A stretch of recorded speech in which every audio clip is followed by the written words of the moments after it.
Checking 1, 2, 3, 4, 5, 6. Audio check 1, 2, 3, 4, 5, 6 here on December the 5th. Checking audio from the Toronto Council Chambers. Check 1, 2, 3, 4, 5, 6, 7, 8, 9, 10. Audio checking 1, 2, 3, 4, 5, 6, 7, 8, 9, 10 here in the Council Chambers, Toronto City Hall. Checking audio 1, 2, 3, 4, 5, 6, 7, 8, 9, 10 on a very gray and dark December the 5th outside. Checking 1, 2, 3, 4, 5, 6, 7, 8, 9, 10. Are you getting the audio? Checking 1, 2, 3, 4, 5, 6, 7, 8, 9, 10 here in the Council Chambers. Checking 1, 2, 3, 4, 5, 6, 7, 8, 9, 10. I will keep going until I am told to stop.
Members of Council,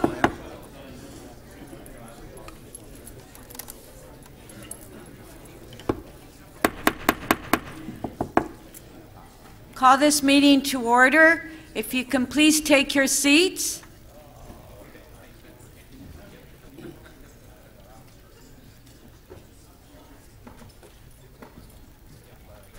Members, and if I can have the staff too that are standing back there, if you can please take your seats. Thank you. Would you please stand for the national anthem?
Please remain standing for a moment of silence, and during this time, please remember the Honorable Tobias and Berga Jr. and Maureen Prinsloo.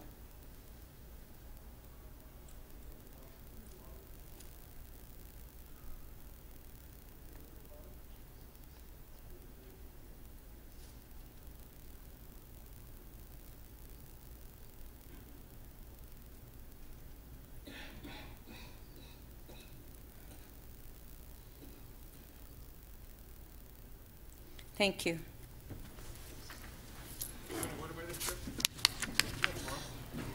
Yes, we do.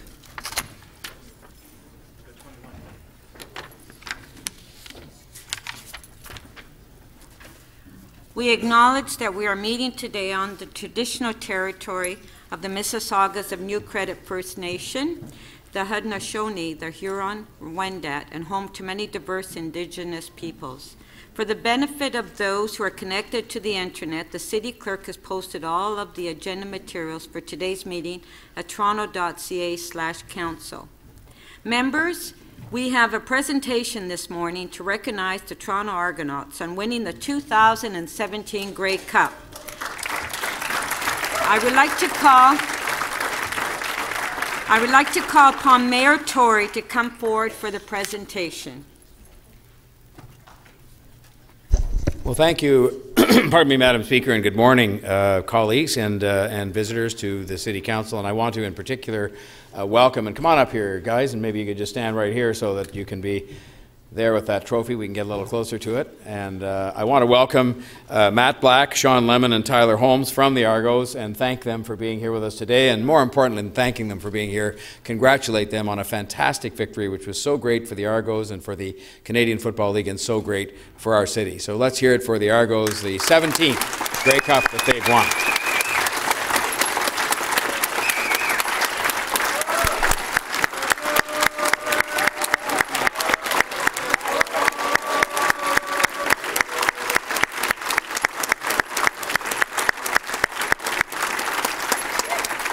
You hope, if you sit in the office that I sit in, and a number of you have offices that look out over the square, that before too long, while you have a chance to be here, that you will have the chance to see that square hosting a championship party for a team that has done well in Toronto. And of course, that day came again, because the Argos have won the Grey Cup 17 times. This was the 17th, the first time in a few years since the 100th Grey Cup. But sure enough, there was a great party that a number of you attended last week, and I hope you felt on that day that the people of the city We're not only in your corner, but we're overjoyed at your success, especially having gone from effectively last place to the championship in 1 year, thanks to your efforts and thanks to great coaching and great ownership and great management, and how proud we were. You may have heard me and say, well, I hope they all went, and I'll say it again today on television for those watching, that you go to argonauts.ca, and all the people who came out to the square to cheer should be buying tickets for the stadium. I'm trying to think of which writer. Oh, Royce James has written a piece in the last day or so saying he went online, probably not because I suggested it. He wouldn't do anything I suggested, but he went online and found you can buy a season's ticket for the Argos for next year for $500 for the whole season. I mean, you can hardly get a ticket for basketball or hockey for a price approaching that, and it's great entertainment, as we saw from the final game and from the Eastern final game here and from the championship game. And I just want to say to the three of you, and I hope you'll pass it back to your teammates, and I know I speak on behalf of all of my colleagues, how proud we are of you, how proud we are of the fact that you play a game that is uniquely Canadian in terms of its rules.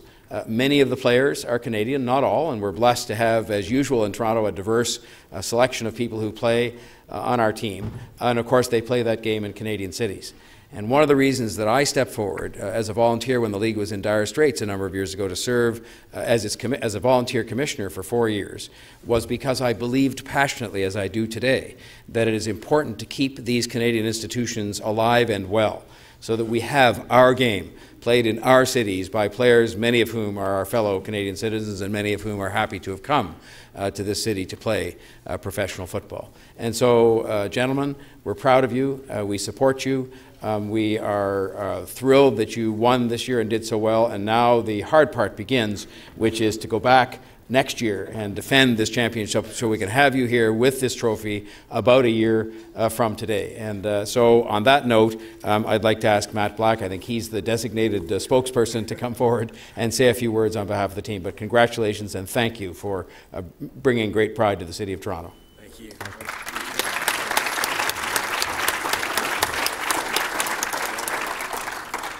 Thank you, everybody, for having us here today.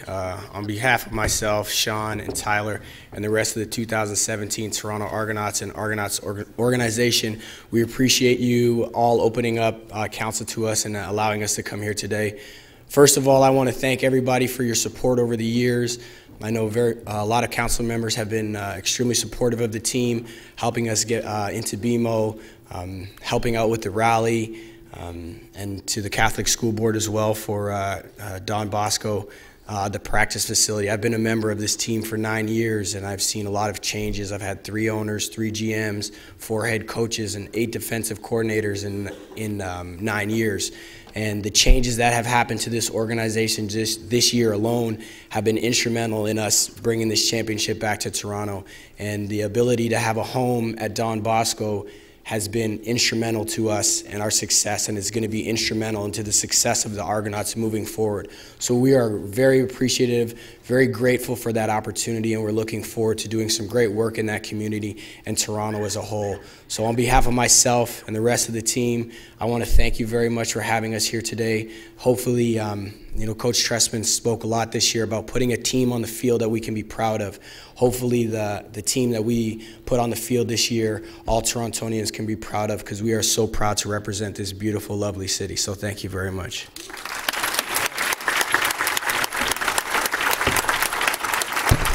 May I say one more thing and make a suggestion? The one more thing is to say that one thing I didn't take note of, that I would say that there is no team that does more in terms of having their players out in the community, and I think you probably all know this, than the Toronto Argos. And that's an important part of who they are as well, that they're out in the community helping kids and families, and I think that's extremely important. And the suggestion I was going to make is that rather than, I'll get to pose for a picture. I actually had the thrill of presenting. I was supposed to be nonpartisan when I was commissioner, and I was thrilled, I'll tell you right now, to present the Grey Cup to the Argos twice that they won while I was the commissioner, and I was giddy, but I couldn't say anything. But could members of council who want to have the picture taken with these 3 players and with the trophy come on up here, and we'll just do it in front of here. It's a bit disorderly, but we'll just do it. No more disorderly in our meetings. So come on up if you want to, and we'll do the picture, and so it isn't just me doing that. Thank you.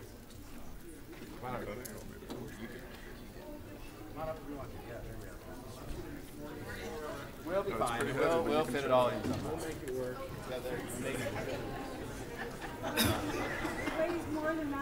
I would never comment on that. Tim is going to be getting a lot of trouble for doing that. We'll see. You want to pass it back? You okay? No, I'm okay. Okay. Yeah, someone hold it to the top as well. Congratulations. Thanks so much.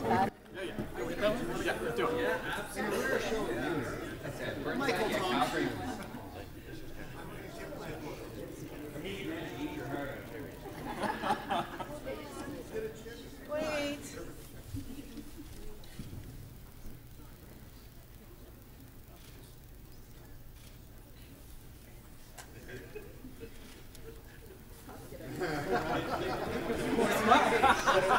Get up here. Get up here. Get in there. All right. Be a good one there somewhere.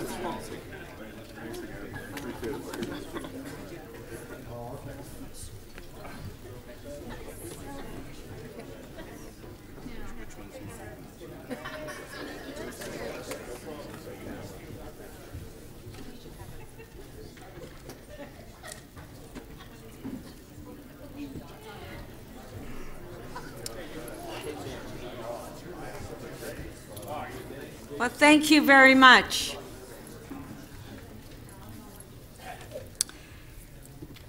Councillor McMahon, I understand that you wish to make a brief announcement at this time. Yes, I do, Madam Chair, Madam Speaker. Good morning, everyone. Or as you should say today, Ohayo gozaimasu. Good morning. I'd like to introduce Ms. Takako Ito, who is our new Japanese Consul General. If she could stand over there by the...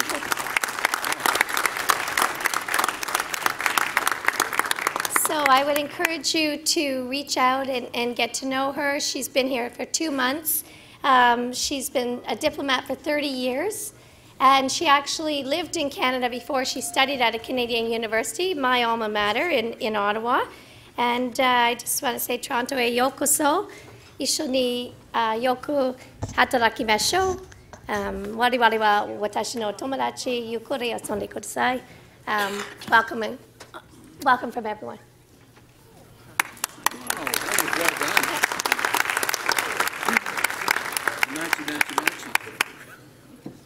I would now call for a motion to confirm the minutes. Councillor Troisi, you have a motion on the minutes from the last meeting.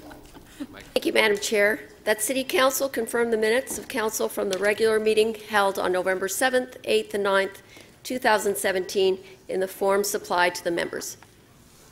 Thank you. All those in favor, recorded vote.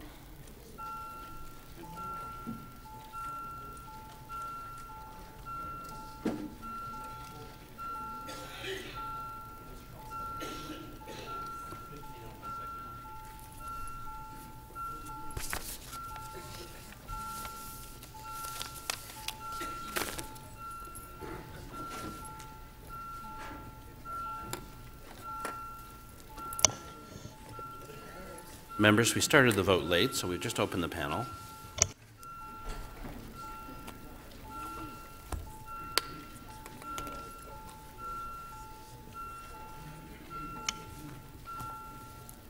Councillor Perks, please.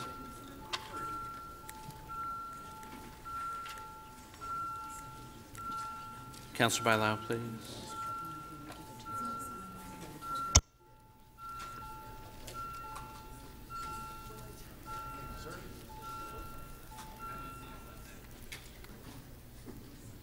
The motion to confirm the minutes carries unanimously, 31 in favor. Thank you.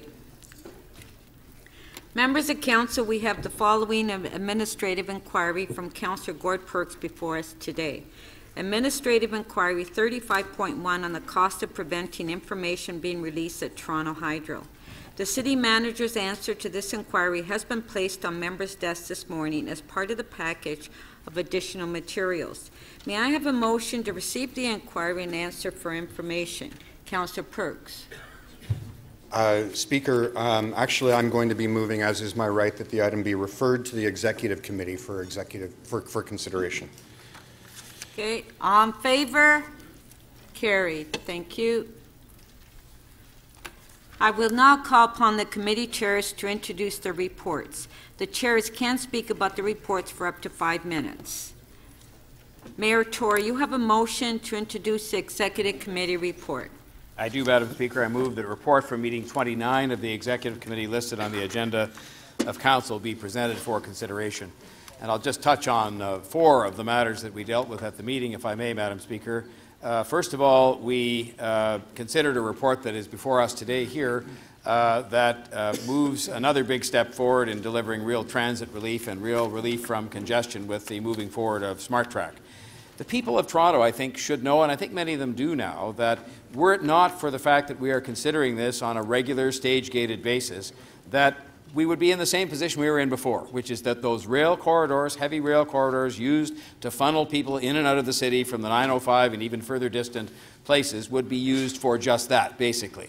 And we are now embarked on a project that is going to move people inside the 416 using those rails, which are largely in place, supplemented by the Eglinton West LRT. And this report deals with a number of the things we need to do to move that project forward. But it is going to help us, as the facts have shown, to reduce congestion on the Yonge Street line and to provide a much-needed additional transit, additional new transit stations in the City of Toronto that are going to help to provide more transit options and to relieve congestion.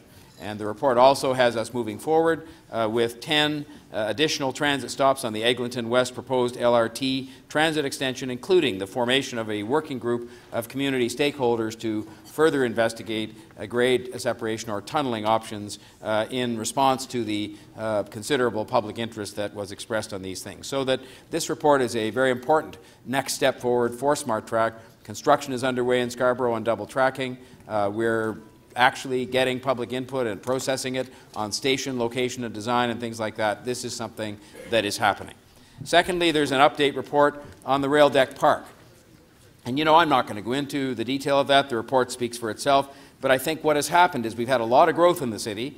This council and its predecessors have approved a lot of growth in the city, but we haven't done the job that needs to be done with respect to making sure that we have, both on a citywide basis for an iconic kind of park like this and on a downtown basis, adequate provision of parkland. And I think while the report contains many different answers or preliminary answers to questions, the real thing is, what's the question?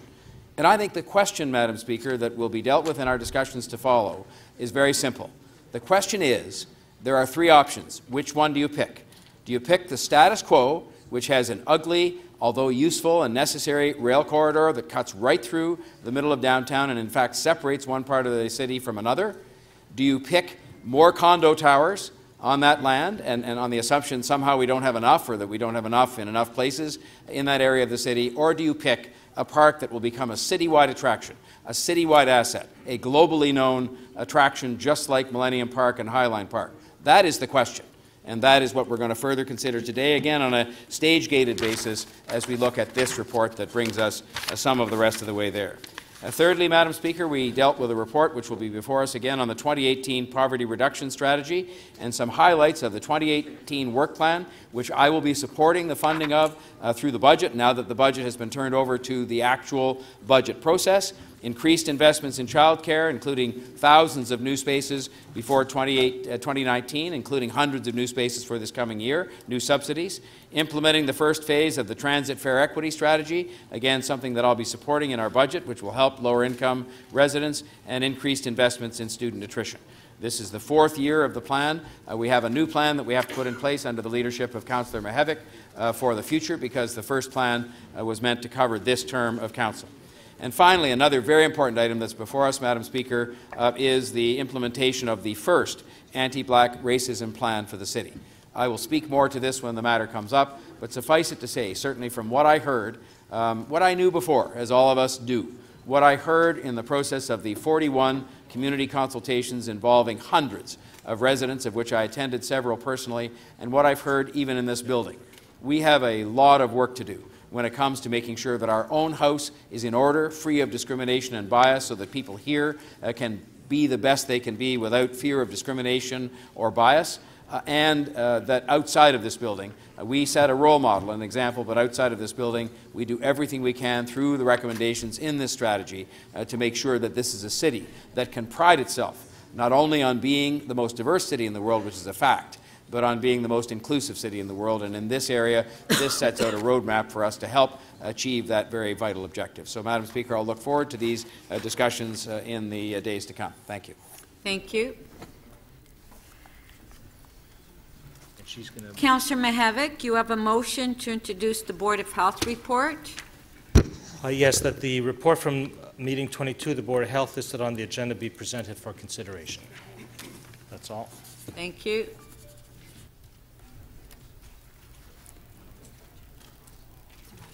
Councillor Pasternak, you have a motion to introduce the Community Development and Recreation Committee report.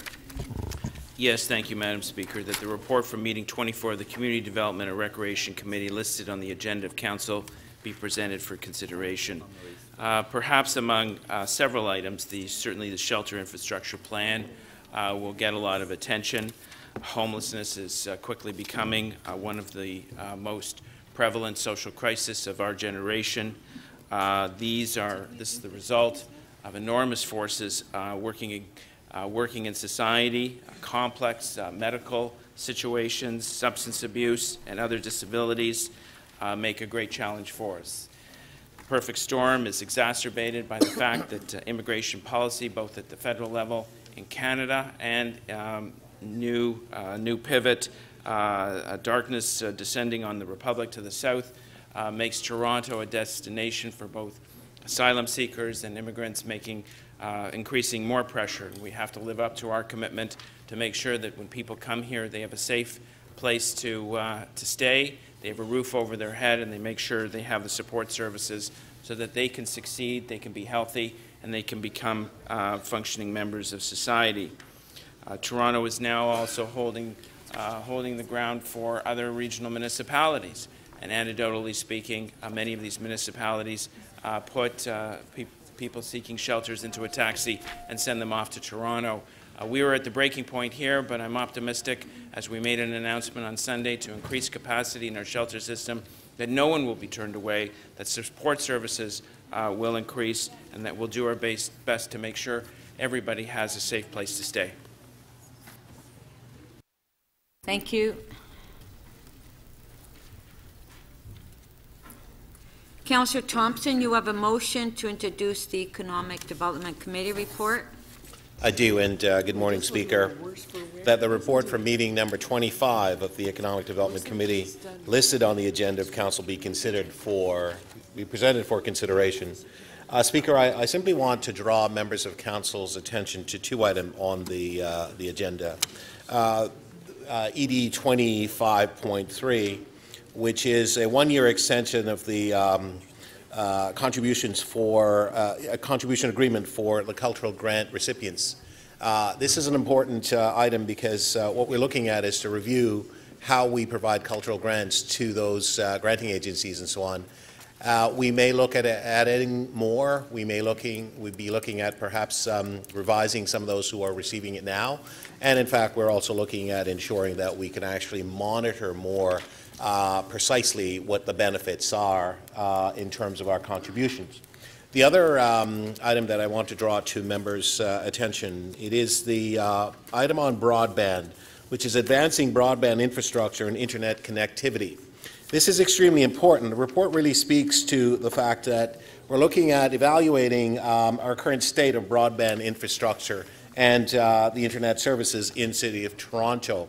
Clearly, we could be doing that right across the country because what we do know is that broadband and its infrastructure is extremely important to us. It's extremely important to the economy.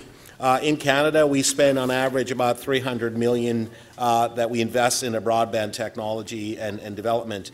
In the United States, it's $7.2 billion.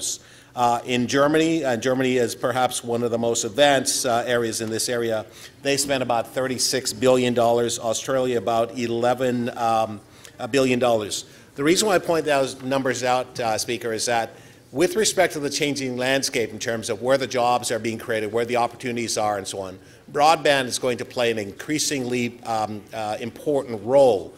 In the U.S., for example, over that particular period where they have spent significant sums of money, they've seen job growths of about 1.2 million new jobs, and that's about 140,000 jobs per year. Similarly, the other countries, we've seen that a 1% increase with respect to the broadband penetration has increased the GDP in those areas significantly. We need to recognize that broadband is an important aspect, because it really is going to help with respect to what is called the digital divide, where low-income Torontonians and so on who do not have access to internet and so on are going to be left behind if we don't create an environment where accessibility will occur. And of course, accessibility will require us to look at the cost with respect to broadband and how the technology is utilized. Some of the things that we need to consider, and I know that staff will be working through this process, is to look at how we can get those companies. We have, I think, we don't have monopolies here in Toronto or in Canada. We have perhaps, well, I'll call it an oligopoly, where you have only a limited number of carriers. They need to be working together. Governments need to be encouraging these organizations, these companies to work together, to share, for example, lines, and to share how the conduits could work to actually help, because those are some of the ways that we're going to address the issue around cost. If we don't actually address these particular issues, we're going to have an impact with respect to our economic development, with respect to where the job growths are for all the young people that are coming into the market now, because we know the role of technology, we know the role of the internet. So, Speaker, I'd encourage members of Council to really read this report, because this is going to be an important piece of a document to help us in terms of advancing economic growth and the potential for the City of Toronto to grow and create more jobs. Thank you. Thank you.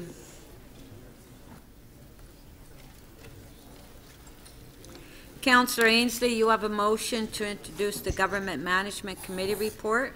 Morning, Madam Speaker. That the report from meeting number 23 of the Government Management Committee listed on the agenda of Council be presented for consideration. Thank you.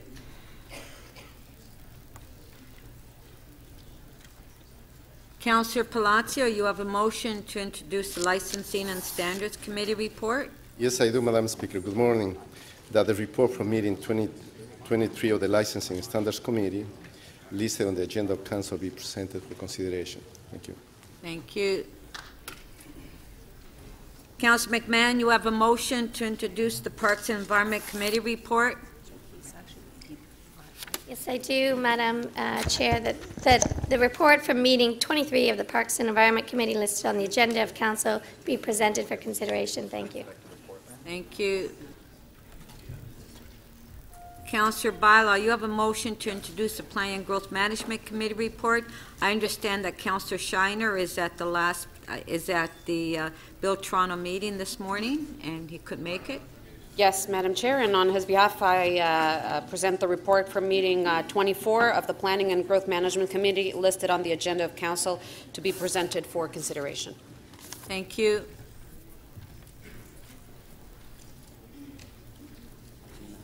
Councillor Robinson, you have a motion to introduce the Public Works and Infrastructure Committee report. Thank you, Madam Speaker. I would like to move the motion and then say a few words that the report from meeting 25 of the Public Works and Infrastructure Committee listed on the agenda of Council be presented for consideration. And I just want to say we had a very productive meeting this last PWIC meeting. We debated many exciting items for the City of Toronto, including 25.12, the curbside management strategy, which is before us today. This strategy was actually identified as part of the congestion management plan right off the top of this administration, and it's a real step in the right direction in reducing congestion and gridlock in our city, which is a growing problem. And as well, we had a good discussion on Vision Zero, our road safety plan. We had a great comprehensive update from staff. And as many of you know, this is our first ever citywide plan to improve safety on our streets that we adopted just in July of 2016. And what we learned through this report, and it's before us today, is that there has been acceleration in place since the get-go.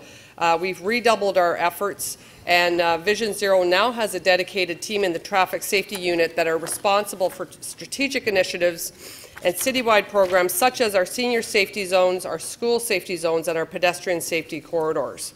And all of these have been aggressively rolled out. So I want to take this opportunity to thank staff for accelerating this program, not just in 2016, but also in 2017. And I have good news for you, because at PWIC we moved another motion, and it was fully supported by the Public Works Committee. And we are requesting the Budget Committee, Mr. Budget Chair, to consider and make recommendations on the funding required to implement even further acceleration and expansion of the road safety plan in 2018 rather than 2019. So all this is good news. I can hear the Budget Chief mumbling positive things here. And it's very exciting. And I just again want to thank Miles Curry and Roger Brown, who have led the charge on this and worked very closely with all our stakeholder groups, which have been extensive, ongoing meetings with them in our annual summit, and thank everybody for their excellent work on this program. Thank you, Madam Speaker. Thank you. If I can please ask members of council, it's very noisy in the council chambers. Can you please try to keep it down? Councillor Grimes, you have a motion to introduce the Etobicoke York Community Council report. Yes, I do, and good morning, Madam Speaker. That the report from meeting 26 of the Etobicoke York Community Council listed on the agenda of council be presented for consideration. Thank you. Councillor Pasternak, you have a motion to introduce the North York Community Council report. Yes, thank you, Madam Speaker, that the report from meeting 26 of the North York Community Council listed on the agenda of council be presented for consideration. I'm sure councillors are very anxious to debate items 2640 and 2641, application to remove a private tree, 134 Yorkminster, and 4156 Cassandra Boulevard. I'm sure that will prompt most animated debate. You did a great job in your community council. Councillor Holland, you have a motion to introduce the Scarborough Community Council report. Yes. Good morning, Madam Speaker. That the report for meeting 26 of the Scarborough Community Council listed on the agenda of council be presented for consideration. Thank you. Councillor Wong Tam, you have a motion to introduce the Toronto and East York Community Council report. I do, Madam Speaker. Good morning, councillors. I would like to introduce the report from meeting 28 of the Toronto and East York Community Council listed on the agenda of council be presented for consideration, and also to convey our deep gratitude once again to the city clerks who helped us shepherd 95 items at this committee meeting. I recognize that Etobicoke York concluded 41 items of business. North York did 58 items of business, and Scarborough with 19. Downtown clerks, you worked really hard. Thank you. Councillor McMahon, you have a motion to introduce the new business and business previously requested from city officials. Really? I do, Madam Speaker, that new business and business previously requested from city officials listed on the agenda of council be presented for consideration. Thank you. Thank you. All those in favor of the motions, recorded vote.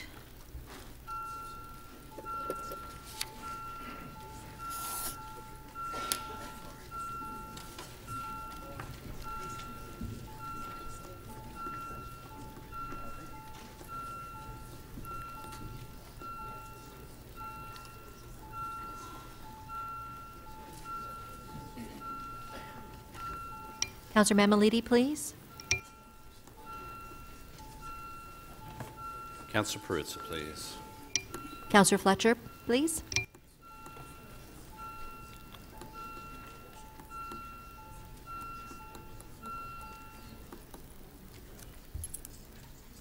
The motion to introduce the reports carries 36-1.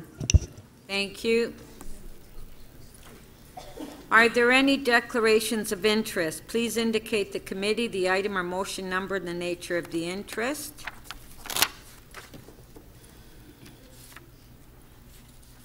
Councillor Layton. Yes, thank you, Madam Speaker. I am just trying to find it's on page 9.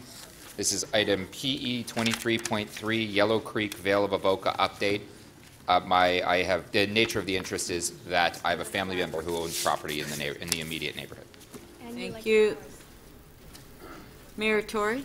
Yes, Madam Speaker, I have an interest to declare on 3 items, and this is as a result of my indirect interest in Rogers Communication because of my continuing involvement with the Rogers family. Item 1, PW 24.4, improving accountability in the utility cut process, and that's because Rogers conducts utility cuts and would be affected by the proposed changes. Item 2, ED 25.4, advancing broadband infrastructure and internet connectivity, and that's because Rogers provides broadband and internet services. And item 3 is MM 35.1, the request to reinstate the Rogers Community Television Channel. Thank you. I will now call for petitions. Are there any petitions at this time? Councillor Ainsley? Thank you, Madam Speaker. I have a petition submitted by the Scarborough Transit Action, which reads, City Council believes the Scarborough Subway Extension is the best transit option for our neighbourhoods. We're asking them to prove it. Mayor Tory and the majority of City Council support the one-stop subway extension from Kennedy to Scarborough Town Centre. It has never been compared with the existing Scarborough RT or a pre-approved shovel-ready 7-stop LRT to determine if it's actually improved transit services for Scarborough. In her report on the TTC briefing note, the City Auditor General stated that a value for money analysis of the Scarborough Subway Extension may form part of a future audit. We urge you to conduct a value for money analysis. Toronto residents deserve to know why their tax dollars, $3.56 billion to date, are being spent on a one-stop subway and not a 24-stop LRT network that would serve multiple Scarborough neighbourhoods and the students of Centennial College and the University of Scarborough campus. Councillor Cressy? Thank you, Speaker. I have a petition from 3,000 Torontonians declaring that Toronto's shelter system is full and that despite the best efforts of staff, bolder political action is needed. The petition calls to open the armories immediately. Thank you. Thank you.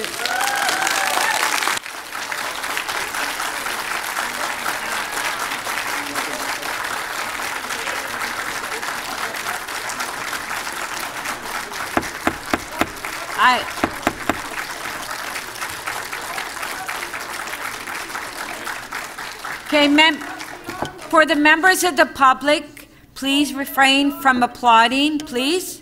Thank you. Councillor Wong Tam. Thank you very much, Madam Speaker. I also would like to present to Council. Okay, just one sec. If I can have security task that gentleman to leave, please. No vulgar language in the council chambers. Madam Speaker, I'd like to present a petition signed by Madam Speaker, I'd like to present a petition signed by 3,000 individuals asking that the armories be open for shelter. The petition reads, Toronto's shelter system is full and people are routinely turned away. The overflow volunteer run out of the code program is similarly full. Last winter, the 2 24-hour warming centers were overcrowded, sleeping people inches away from each other on mats on the floor. In the past, the Mayor of Toronto requested the Minister of National Defence for the use of Fort York and Moss Park armories for emergency shelter 4 separate times. Each time the Mayor asked, the federal government says yes, and hundreds of people were able to access safe shelter. Opening the armories will prevent these deaths. Yes. Thank you very much, Madam Speaker. Okay, please refrain from applauding, please. Councillor Perks. Thank you, Speaker. I have a petition of 3,000 names. It reads, open the armories for shelter. Toronto's shelter system is full and people are routinely turned away. The overflow volunteer run out of the cold program is similarly full. Last winter, the 2 24-hour warming centers were overcrowded, sleeping people inches away from each other on mats on the floor. A serious Strep A outbreak has resulted in the loss of over 100 shelter beds. Hundreds of people are abandoned, forced to sleep outside in parks, ravines, under bridges, and on sidewalks. In the past, the Mayor of Toronto requested the Minister of National Defence for use of Fort York and Moss Park armories for emergency shelter 4 separate times. Each time the Mayor asked, the federal government said yes, and hundreds of people were able to access safe shelter. Opening the armories will prevent deaths. Please, I don't want to have to say it again. Please. Councillor Davis. Madam Speaker. Councillor Davis? Oh. I was in the list. Your name is there. I have a petition with 3,000 names as well. Open the armories for shelter. It's to the Mayor of the City of Toronto, John Tory. Toronto's shelter system is full and people are routinely turned away. The overflow volunteer run out of the cold program is similarly full. Last winter, the two 24-hour warming centres were overcrowded, sleeping people inches away from each other on mats on the floor. A serious Strep A outbreak has resulted in the loss of over 100 shelter beds. Hundreds of people are abandoned, forced to sleep outside in parks, ravines, under bridges, and on sidewalks.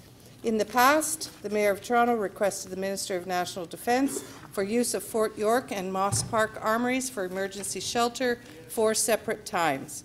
Each time the Mayor asked, the federal government said yes, and hundreds of people were able to access safe shelter.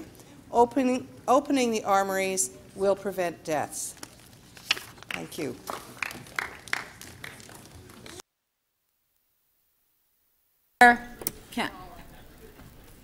Yes, Councillor Mamaley, do you have a point of order? Madam Speaker, just based on what we're learning today and what we've seen over the last few days, is there any way that, given all of the names that are on these petitions, that we can actually talk about this morning and deal with the issue at hand, as opposed to throwing these petitions somewhere and we're never going to see them again? I think that if there's an opportunity to talk about homelessness and what's going to be happening over this winter, it would be this council meeting, and I would suggest that all of us think about doing that immediately, right away. Councillor Talk about the issue. Councillor Mamaley, there is an item on the agenda. Councillor Shan? Thank you, Madam Speaker. I have petition here from 2,000 people signed. It's calling the mayor to open the armories for shelter. Toronto's shelter system is full and people are routinely turned away. The overflow volunteer run out of the cold program is similarly full. Last winter, the two 24-hour warming centers were overcrowded, sleeping people inches away from each other on mats on the floor. In the past, the Mayor of Toronto requested the Minister of National Defence for the use of Fort York and Moss Park armories for emergency shelter 4 separate times. Each time the Mayor asked, the federal government said yes, and hundreds of people were able to access safe shelter. Opening the armories will prevent deaths. Thank you. Thank you. Councillor Doucette. Thank you, Madam Speaker. I have a petition here with 4,000 signatures. The petition is requesting City of Toronto Mayor John Tory to open the armories and shelters. Toronto's shelter system is full and people are routinely turned away. The overflow volunteer run out of the cold programs are similarly full. Last winter, the two 24-hour warming shelters were overcrowded, sleeping people inches away from each other on mats on the floor. I also have residents sleeping on our streets, and they need shelter, and they need it now.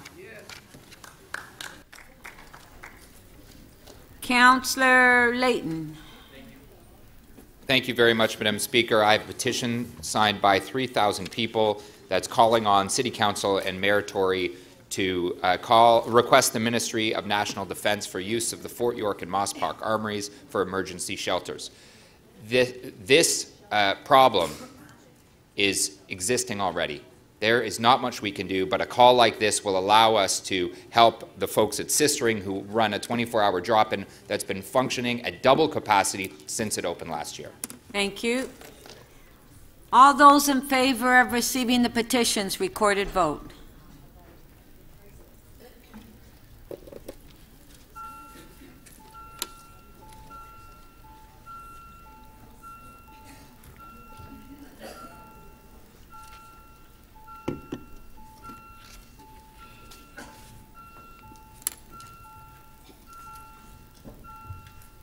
Councillor Palacio, please.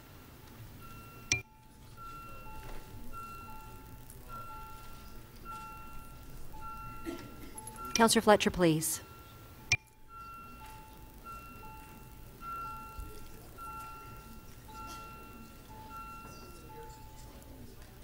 The motion to receive the petition carries unanimously, 36 in favor. Thank you. Members, I will now review the order paper. We have 11 deferred items on this agenda. Items AU 10.7, CD 2310, PG 23.9, PW 24.3, PW 24.4, PW 24.5, ST 14.5, ST 1411, TE 2746, MM 35.1, and MM 35.2. The details of these deferred items are listed on pages 3 and 4 of the order paper. The mayor has designated the following items as his key matters for this meeting. The first key matter will be item EX 29.1, headed Smart Track Project Update and Next Steps. The second key matter will be item EX 29.2, headed Rail Deck Park, Results of Feasibility Analysis and Next Steps for Implementation. These will be our first and second items of business today.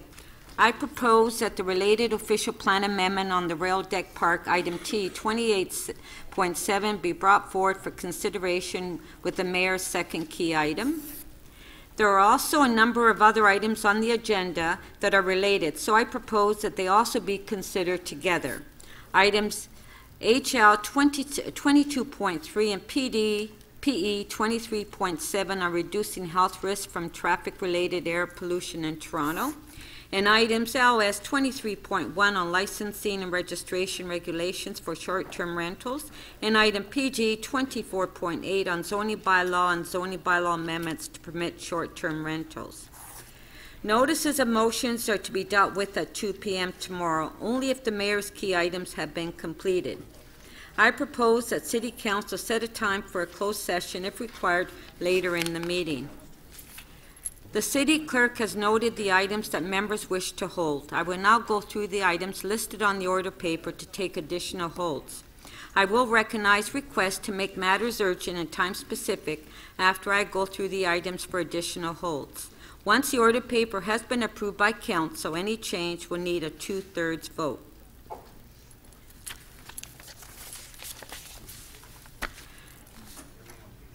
Everything's held on page 3. Page 4.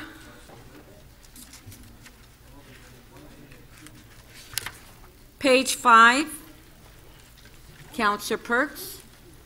Thank you, Speaker. I have a procedural motion pertaining to EX 29.10, enhanced security measures at Toronto City Hall. I've been advised by the clerk that now's the correct time to move it. I move that the City Council request the City Solicitor and the Deputy City Manager, Internal Corporate Services, to meet with the City Clerk to review confidential attachments 1, 2, 3, and 4 to the report November 15, 2017 from the Deputy City Manager, Internal Corporate Services, she needs a better title, EX 29.10, to establish what information can be made public. As it is a procedural motion, Speaker, I'd like to speak to it briefly. Okay. So, members, as you know, we have an item in front of us which was of great public interest on the issue of how to enhance the security of this building and members of council, the public service, and members of the public who are visiting the building. At the Executive Committee, I want to acknowledge Mayor Tory made some very powerful and important amendments to put off for further study some of the physical changes that were being considered within the building, and to go forward with those physical changes that would prevent vehicles from entering Nathan Phillips Square, and I wanted to acknowledge that. However, I'm deeply concerned with how the information was brought to us. You'll note that there's a series of in-camera or confidential attachments that are listed as being in-camera or confidential because they relate to the security of this corporation. I think that there's an error in the way that was assessed. I understand completely that there is from time to time information that we need to have that, if it were made public, would put this building or people within this building at risk. And I completely acknowledge that in those instances, it is necessary for that information to be held privately by members of council and those members of the public service who are advising us. In this instance, however, what has been done is that everything that has the word security in it has been put in a confidential attachment, including recommendations for putting in features that would be plainly visible to anyone. There is no benefit, nothing is gained by preventing the public discussion of information which any member of the public would be able to observe with their own two eyes. There's no additional risk brought to this corporation if members of the public see that information as we debate it before we install it. So I would ask that the senior officials listed in this motion have a conversation. I hope they can expedite it so that before we debate the item, it will be possible for that information to be released publicly, so that if we have remarks relating to those features, we can make them in public. I think that's an important part of discussing this, our civic building, which is, after all, the People's Palace. And further, that conversation lead to perhaps a reconsideration of what principle we have when we keep information in camera, whether it's the principle of, as I stated at the beginning, not releasing that information that if it were made public would create risk, and only that in that instance making it confidential. Thank you very much for your attention. I hope you'll support my motion. Thank you. Councillor Holliday, you have a question on the procedure motion? I do. Councillor Holliday? Thank you, Madam Speaker, and thank you to Councillor Perks for raising this. I just want to be clear, through you to Councillor Perks, if the intent is to accept the recommendations of city staff once they have gone back and looked at, as it's mentioned in your motion, this particular information, or do you wish them to bring the report forward and have council debate whether or not the information will be put forward? So this is the debate right now about whether the information would be brought forward. Right. If we approve this motion, the senior officials listed in the motion would go and have a conversation, review the document, and see which pieces of it can be made public, and it would be public when we get to the item. Okay, so if they deem that none of it can be, then it stays, or do we debate that again as council? In theory, there could be a motion put during the debate. You know, there's a motion we can move that says release the confidential information at some future date or when some circumstance is made. But that would be part of the normal debate that we have. And if someone were to move that motion, that would be their whole speaking time. So they wouldn't be able to, otherwise, they wouldn't be able to debate twice. Thank you for the clarification. You're quite welcome. Councillor Mamlee, do you have clarification? I've got questions of the mover, and then I do want to speak to the item, but I think we all had the privilege of meeting with staff or talking to staff about this issue. Did you talk to staff? I did, yes. And did they answer those questions when you asked them in those discussions? No, because when I met with staff where they were still considering the development of their recommendations, they didn't have them finalized at that point. So you believe that there's information that can actually be made public, or do you just want the debate? Having reviewed the confidential attachments, I believe there are a number of recommendations or discussion points in there which absolutely could and should be made public. I don't ask them to be made public for my benefit. I ask them to be made public for the benefit of the Torontonians who own this building. Okay. You recognize that much of the information that may be made public will, in fact, in my opinion anyway, want the public to have more security in the building. You recognize that? The issue that I'm talking about here isn't about whether or not members of the public react the way that I reacted. It's frankly to have a larger debate than just the 45 individuals in this room. Okay, now we just have a procedure motion here that Councillor Perks has moved. So, Mayor Tory, you'd like to speak on it? Sorry, Madam Speaker. Yes, I would just simply to say that this was something I'd indicated that I would do if Councillor Perks hadn't, and I'm glad he has, and I'll be supporting the motion. I think it's appropriate in the circumstances. We get the advice, and hopefully it will allow us to do what Councillor Perks is trying to do here. Thank you, Madam Speaker. Thank you. Okay, Councillor Mamalidi.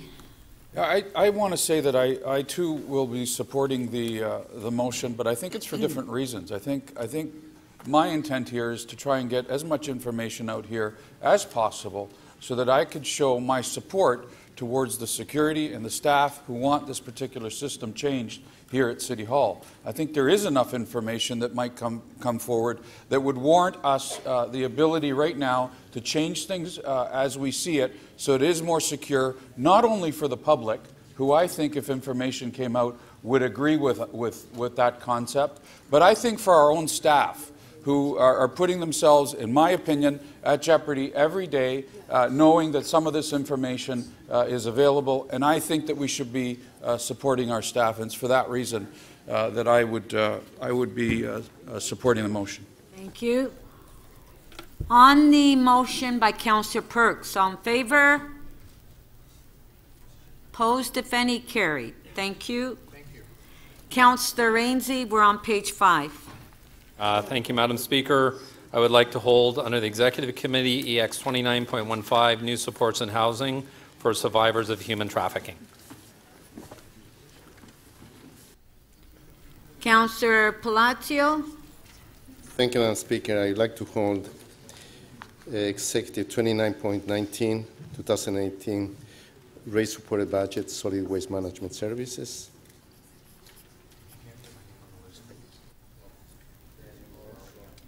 Because you were already on that page. No, when we get to the next page? Yeah, okay.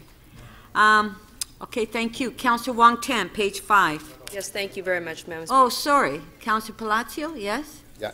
And also, I'd like to ask for a recorded vote on X 2916, funding allocations to support 57 affordable ownership homes. Okay, so we'll do that recorded vote now. So Councillor Palacios asked for a recorded vote on EX 29.16, funding allocations to support 57 affordable ownership homes. Recorded vote.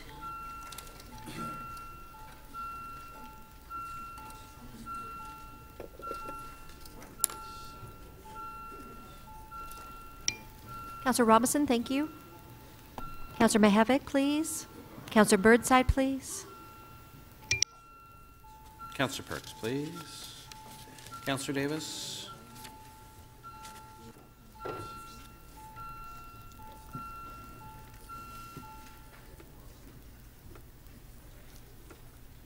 The item carries unanimously, 37 in favor.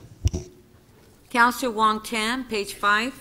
Madam Speaker, item EX 29.13, creating transitional housing at 9 Huntley Street. I would request a recorded vote.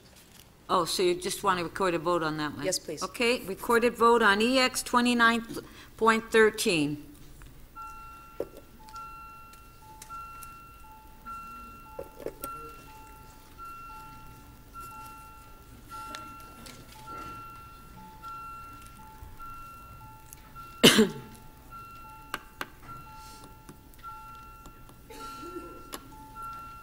Councillor Fletcher, please.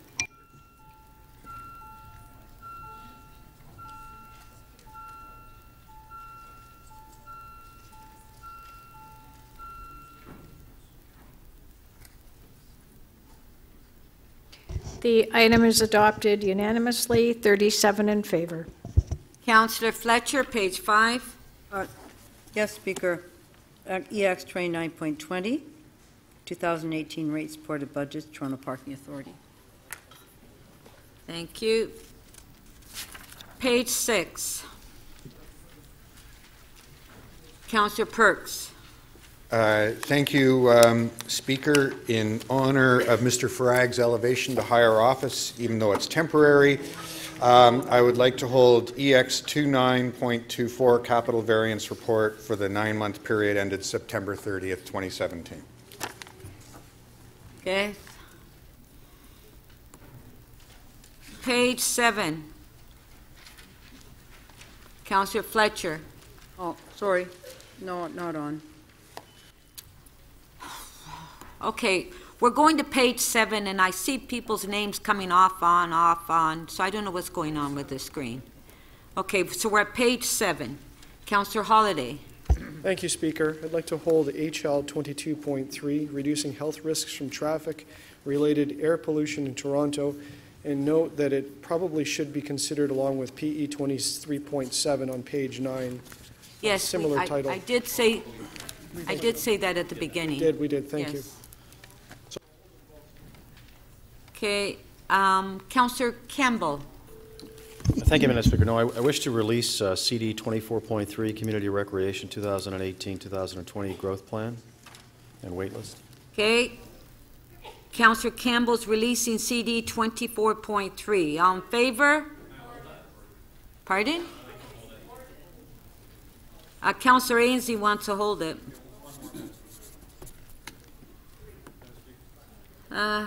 Yes, just one sec. Okay, Councillor Campbell. I'd like to hold ED 25.3, one-year extension of contribution agreements for cultural grant recipients. Thank you. Councillor Ainsley. Thank you, Madam Speaker. My hold on CD 24.7, 2018 Shelter Infrastructure Plan and Progress Report, I'd like to release and give it to Councillor Mahavik. Okay. Councillor Wong Tam. Madam Speaker, page 7, ED 25.5, ensuring a robust hotel supply to strengthen tourism. I would like to hold that, please.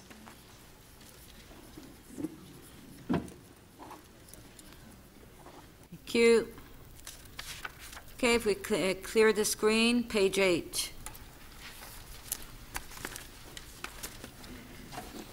Councillor Matlow, page 8. Good morning, Madam Speaker. I'd like to hold GM 23.16, expropriation of 1269 Danforth Road, Scarborough Subway Extension.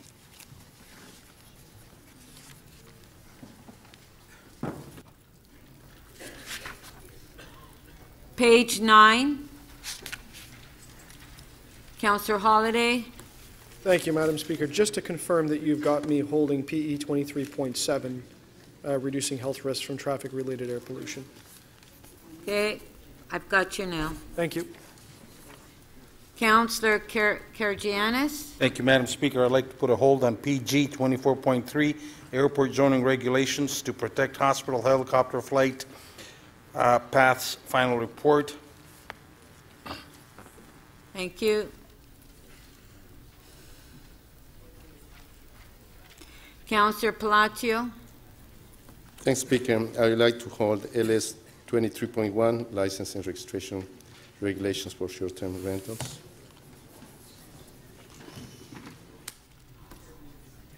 Councillor DeGiorgio. Thank you, Madam Speaker. I'd like to hold Planning and Growth Committee 24.5. Read the title. Technical amendments to zoning bylaw 569/2013. Good boy. Thank you. Councillor Robinson. Thank you, Madam Speaker. On page 9, PE 23.3, Yellow Creek update. Would like to hold that.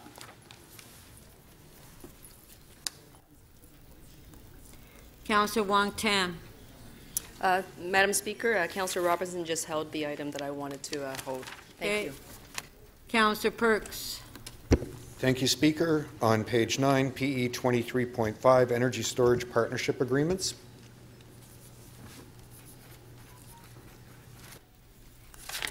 Page 10.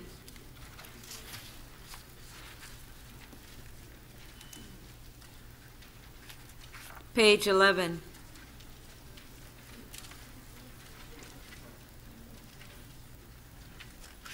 Page 12. Councillor Fletcher. Yes, EY 26.37, pedestrian crossover request, Royal York Road between Hillside Avenue and Simon Street. 37. Councillor Holliday. Thank you, Madam Speaker. I'd just like a recorded vote on EY 26.26. It's been held down. My apologies. Thank you. Councillor Robinson. Thank you, Madam Speaker. Mine's actually on page 10. It's PW 25.6, parking time, Wyona Drive. If I could hold that, please. Winona. We're going back to page 10, PW 25.6. Okay. Councillor Davis. Councillor Perruzza. Point of order, Speaker. I just want to point out earlier in the agenda you asked for declarations of conflict, and I notice on page 11, item EY 26.5, refusal report 3002-3014 Islington Avenue, official plan amendment, zoning bylaw amendment, and plan of subdivision.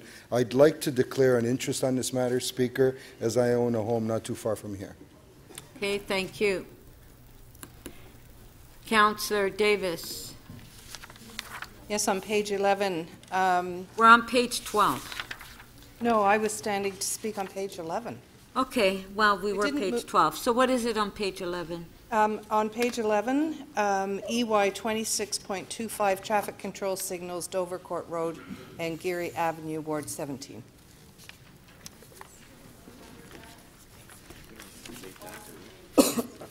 Councillor Perruzza. Oh, that was from sorry, before? Speaker. I That was just from wanted before. to basically declare an interest on Okay, that item, so I thank would you. ask for a separate vote on it. I think it. Okay, so why don't we vote on that now, so this way you can leave the chambers? That was on page 11, EY 26.5, refusal report 3002 and 3014 Islington. We'll get a recorded vote.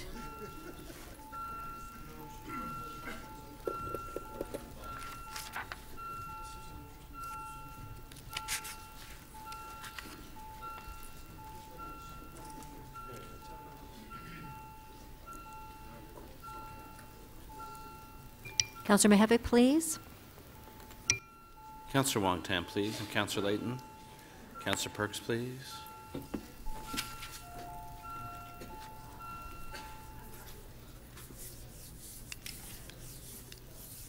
The item is adopted unanimously, 36 in favor. Councillor Davis, we're on page 12.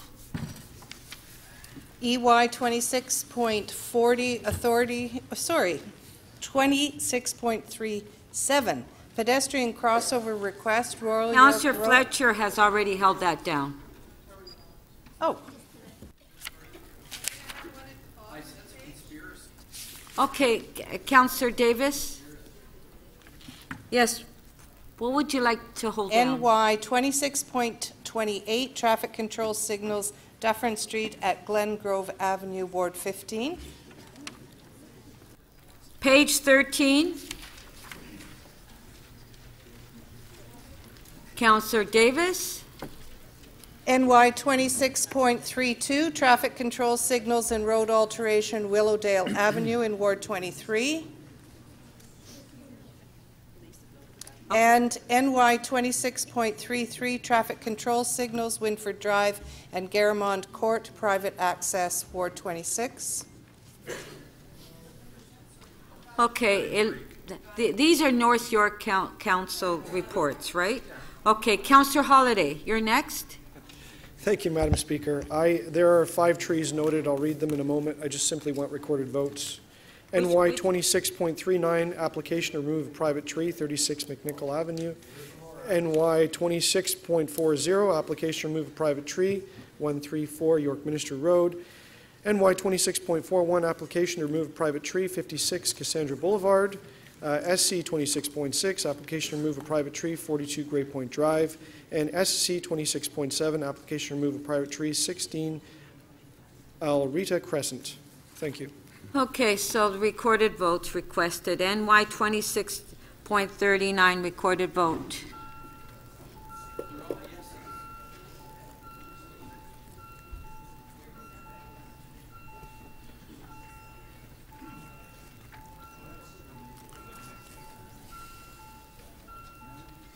Councillor Karygiannis, please, and thank you. Councillor Palacio, thank you.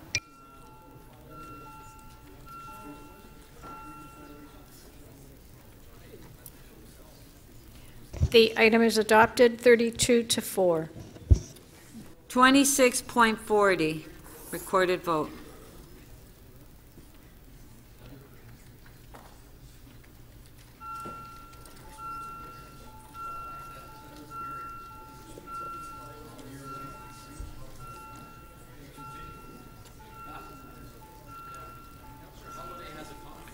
Councillor Thompson, please. Councillor Karygiannis. Councillor Matlow, please. Councillor Crisanti and Councillor Mihevc, please.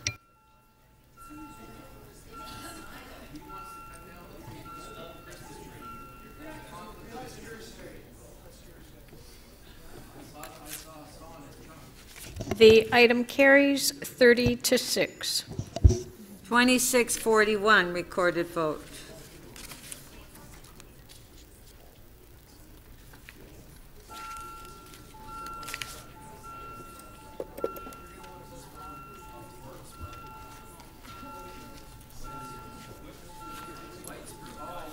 Councillor Karygiannis, please. Councillor Perruzza, please.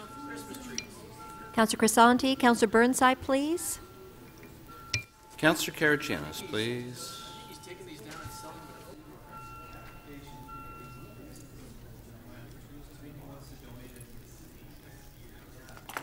The item is adopted, 30-6. SC 26.6, recorded vote.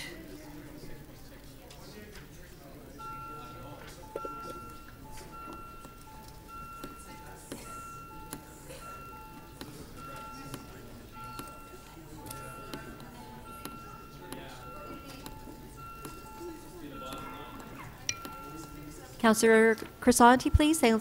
Councillor Mihevc, please. Councillor Perks, please. Councillor Perruzza. Councillor Pasternak, please.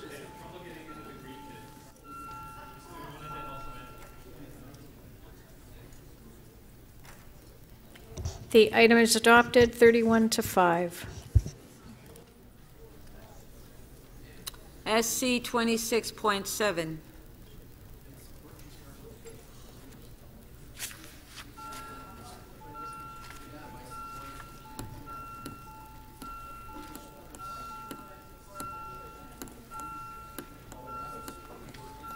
Councillor Perruzza, please. Councillor Perks. Councillor Matlow. Councillor Davis. Councillor Karygiannis, please. Councillor Mihevc, please, and Councillor Burnside when you're seated. Thank you.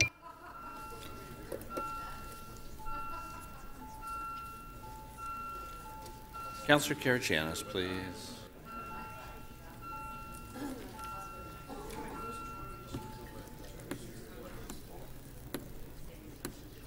The item is adopted, 30-7. Page 14. Councillor Perks. Thank you, Speaker. On page 14, I've been advised by the Chief Planner that it's necessary to hold TE 28.5, 1182 King Street West, etc., as there's a technical error that needs to be corrected. 14.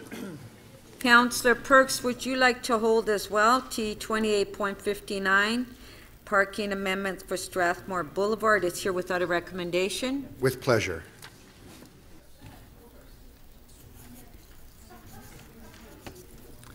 Councillor Cressy.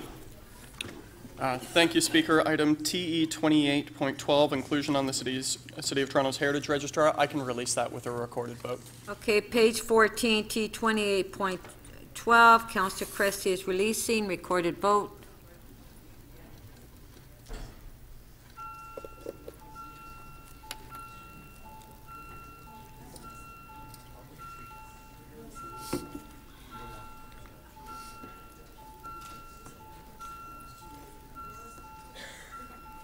Councillor Perks, thank you.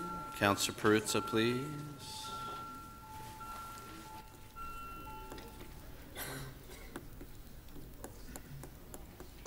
The item is adopted unanimously, 38 in favor. Councillor Holliday. Yes, thank you, Speaker. I'd like to hold TE 28.44 Bloor Street West Planning Study Guiding Principles.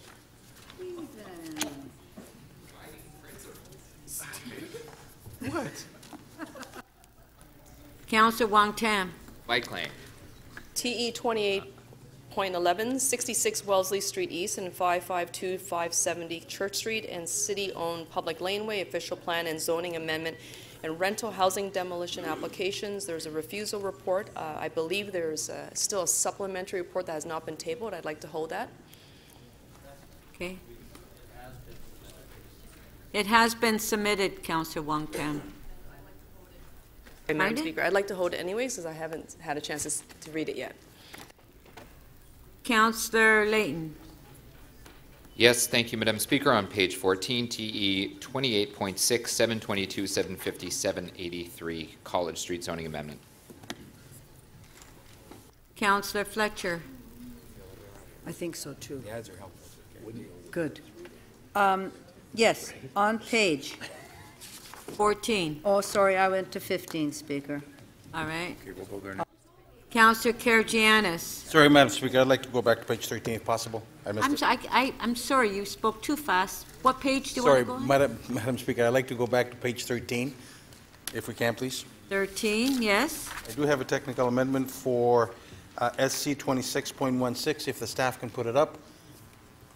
So you held this, so you want to release it? I did a quick release. And Oops, traffic signals, traffic signals. Traffic.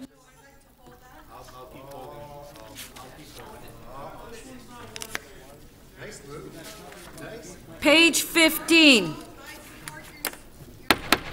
Councillor Davis, we're in the middle of going through the agenda. Page 15, Councillor Mallow. Madam Speaker, on page 15, I'd simply like a recorded vote on TE 28.95, traffic regulations in the Forest Hill area, Eglinton, Crosstown. Councillor Matlow is asking for a recorded vote on page 15, T 28.95. Recorded vote.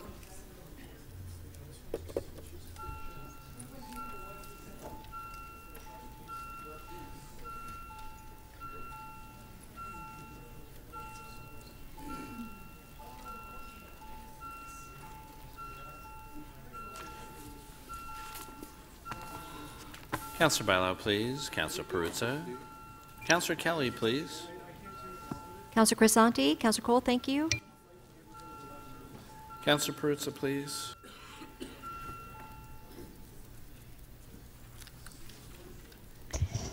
The item carries 35-3. Councillor McMahon. Thank you very much, Madam Speaker. I have a technical amendment for TE 28.64, which is road alterations, a report and amendments on parking regulations on Main Street from Kingston Road to Gerrard Street East in Wonderful Ward 32. So if we can just, there's okay. The technical. The amendment is on the screen. On favor? Recorded.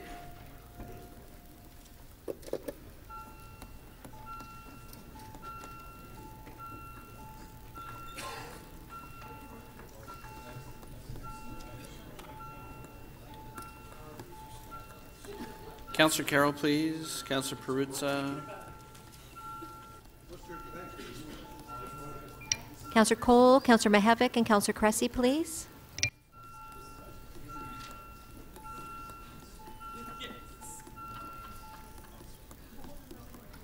Councillor Mamalidi, please.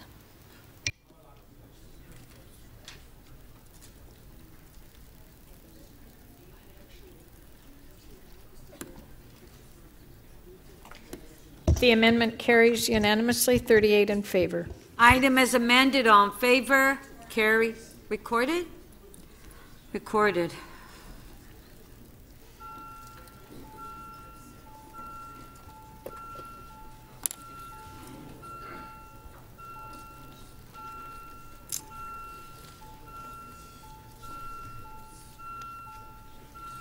Councillor Palacio, please. Councillor Cole, Councillor Mihevc, please. Councillor Perruzza, please.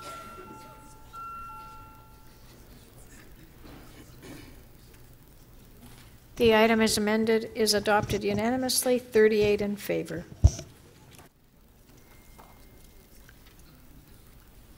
Councillor Fletcher. Yes, Speaker. Page 15, item TE 28.66, pedestrian crossover relocation, Carlaw Avenue in Langley. I'd like to hold that, please. And that is here without recommendation. I'd like to hold TE 28.93, 395-387R and 413 Leslie Street, official plan and zoning bylaw amendment applications, request for directions report. Hold that. Thank you. Councillor Robinson. Thank you. Page 15, TE 28.61, road alterations, O'Connor Drive and Woodbine Avenue. I'd like to hold that. Page 16. Page 17. Councillor Wong Tam, page 17. Sorry, Madam Speaker, it's actually a combination between page 16 and 17. At the bottom of page 16, CC 35.8, 308, 314 Jarvis Street and 225 Mutual Street, appeal of zoning bylaw amendment application. There's a confidential attachment. I'd like to hold that item and do so with the item on the following page, which is a related matter, CC 35.9. Again, the title is 308, 314 Jarvis Street and 225 Mutual Street, alterations to designated heritage property and authority to enter into amending heritage agreement for 314 Jarvis Street. Thank you. Thank you. Councillor Karygiannis. Thank you, Madam Speaker. I'm holding CC 3511, delivering prepared deals in Chapter S 510, holiday shopping. I'd like to release it and move for staff amendments.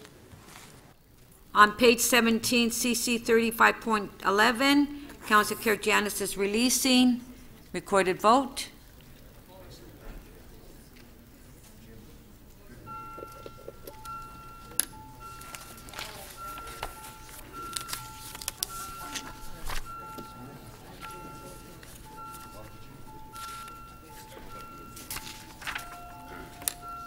Councillor Kelly, please, and thank you. Councillor Thompson. Councillor Crisanti, Councillor Burnside, please, and Councillor Cole, please. Councillor Pasternak, please. Thank you. Councillor Perruzza.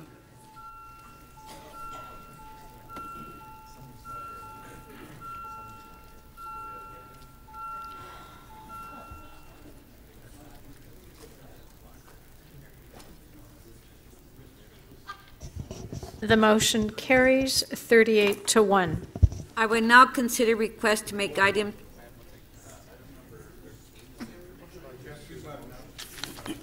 Which one? Which one? On page 1. Don Mills Community Center. Can I have someone on page 17, CC 35.13, Don Mills Community Center, just to move receipt? Okay, Councillor Thompson, all in favor, carried.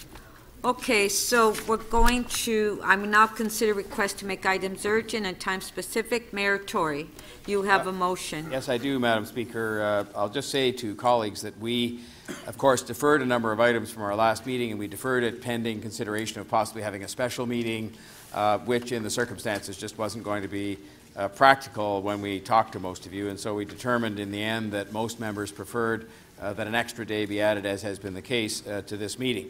However, in the course of that canvass, many people expressed concern about tonight because they had previously scheduled public meetings of one kind or another and asked that we not sit so that they wouldn't have to cancel meetings on short notice or miss them. And so, as a result, I will first be proposing that we recess today at 6 p.m. in order to allow people to attend these meetings. And I'm further proposing, in light of all the things that we carried over and things that we're trying to do at different points in time because of staff and so on, I'll give the reasons, the timings as follows. First, that we deal with item EX 29.10, enhanced security at City Hall, after the key items, as the police are here only for that item and we don't want them having to sit here for extended periods of time. Second, that we deal with item EX 29.36, Indigenous Affairs Office as the first item after lunch tomorrow. The Indigenous peoples, the Toronto Council Fire, would like to come and do a blessing and drumming presentation similar to what they did at the Executive Committee to help us ground for that item, and it's proposed we would obviously want to schedule that at a time that they could know that's when they were to be here. Thirdly, that we deal with item CD 24.7, 2018 Shelter Infrastructure Plan as the first item tomorrow, as I know that a number of staff and stakeholders are here or would want to be here just for that, and I think it's an important time for us to deal with that item. And finally, that we deal with item AU 10.7, 2018 Audit Work Committee Plan right after the shelter item, as the Auditor General is here only for that item, and again, it's respectful of her time that we wouldn't have her sitting around for several days. And so I believe, Madam Speaker, I'm led to believe there's quite a bit of a consensus on these items, and I think this will help us to move efficiently through our business, of which there's a lot to do. Thank you, Madam Speaker. Okay, folks, we're going to leave now because they've made a decision not to discuss this right now. Okay, on the motion, on favor, carried. It's been carried. Councillor de Bearmaker. Councillor de Bearmaker. There's a request for recorded vote. Yes, Councillor Ford. Thank you, Madam Speaker. I did request to have a recorded vote on that. Recorded vote. Recorded vote on the mayor's motion.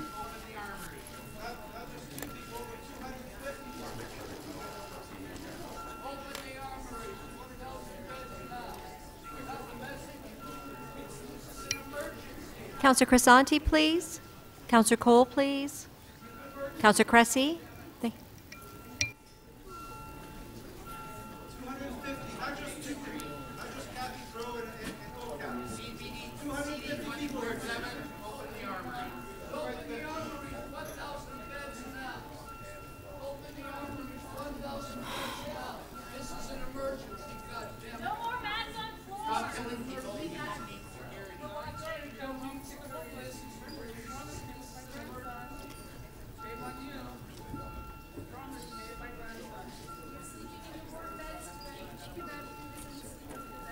Councillor Davis, please.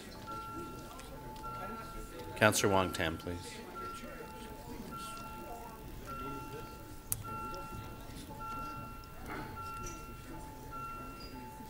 Councillor Kelly, please. Councillor Kelly and Councillor Kelly.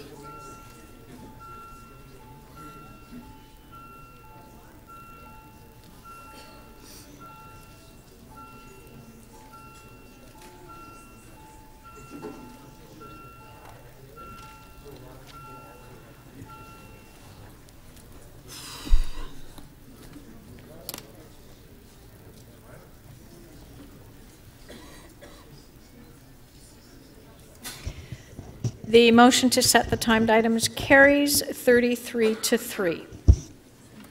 Councillor de Bearmaker. Thank you, Madam Chair.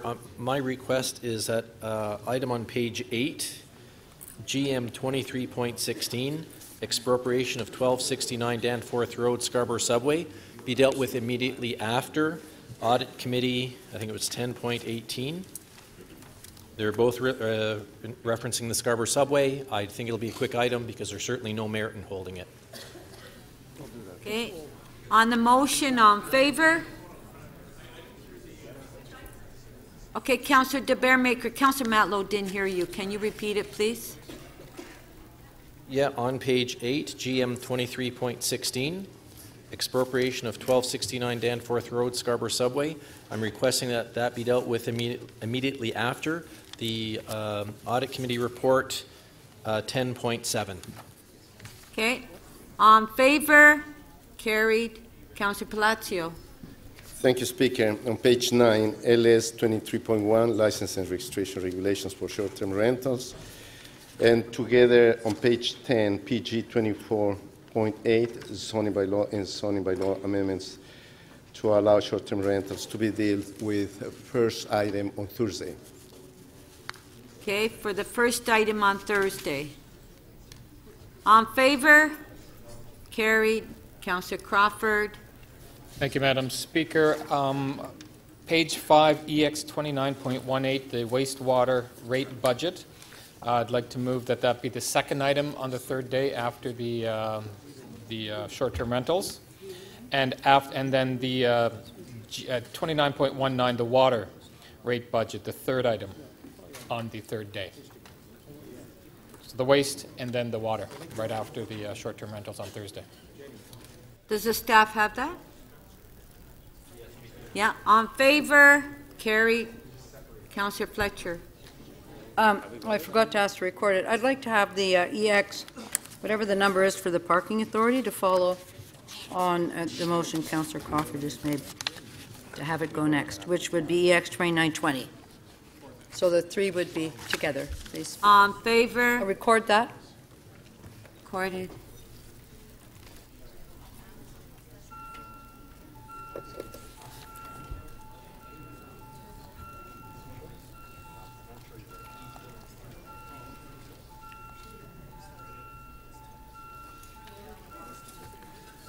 Councillor Karygiannis, please. Councillor Perruzza, please. Councillor Davis, Councillor Perks.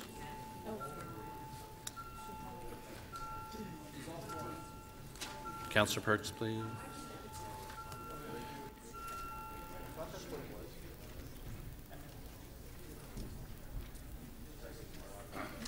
The motion carries 37-1. Councillor Cole. Thank you, Madam Speaker. Sorry, am I still able to hold an item? I missed one when we went through the run-through. Of course. We didn't vote. We haven't voted on the order paper, have we? Okay, Councillor Cole, we want to get started on the agenda. I'd love to get started too. If we could hold this, then we can. We have not started yet, and it's 5:10 after 11. So, Councillor Cole, what page? On page 10, PW 25.5, Metrolink Eglinton Crosstown LRT extension of delegated authority for temporary Allen Road closures. What number? 25.2? Which one is it? 25.5? 25.5, Public Works, On on page 10. Metrolink Eglinton LRT extension. Okay, Councillor Cole. Okay, we'll hold that down. Thank you so much, Madam Thank Speaker. you. All those in favor of adopting the order paper? Yes, yes. We will have a recorded vote. And all items not held, recorded vote.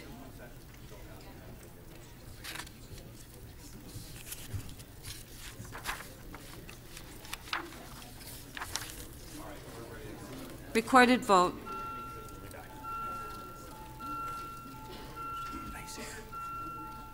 Oh, thank you. You're the.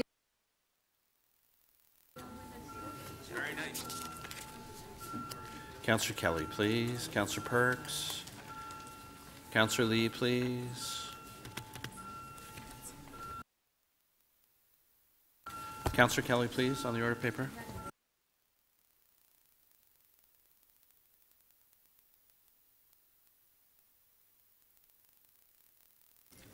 The motion to adopt the order paper carries 37-1. Council, I want to stress the importance of preparing your motions in advance. The clerk staff are here to help you prepare your motions. In particular, if you intend to move a motion during the release of holds, I will insist that your motion be prepared in advance and given to the clerk. If you do not have your motion ready, I will not recognize you, and I'm also reminding members that you must state your motion first before you speak to it. Members, City Council follows a routine for the processing and adding of any motions without notice during the meeting. Please remember that a motion without notice must include a reason for urgency. If you have an urgent motion without notice you wish to bring forward at this meeting, please give your motion to the City Clerk staff. They will prepare the necessary procedure motion for my review along with your motion. The chair must. Okay, I'm sorry, but I cannot hear myself. If you can please try to keep it down. Councillor Fletcher, members of council that are rotating around. The chair must agree the motion is urgent before you can seek leave to introduce it at this meeting. It will require 30 votes to add a motion without notice to the agenda during the meeting. Motions added to the agenda in this way are not subject to a vote to waive referral to a committee or agency. I will be reviewing all motions carefully and will advise council after each recess which motions need a motion to the agenda. All right. Councillor Ainslie, yours. Yep. I just have a quick announcement, Madam Speaker. I just want to acknowledge Councillor DeBearmaker, who's usually very shy by nature. Councillor DeBearmaker once again turned 29 years old yesterday, and I just wanted to wish him a happy birthday and the ability to celebrate his 29th birthday many more times. Happy birthday.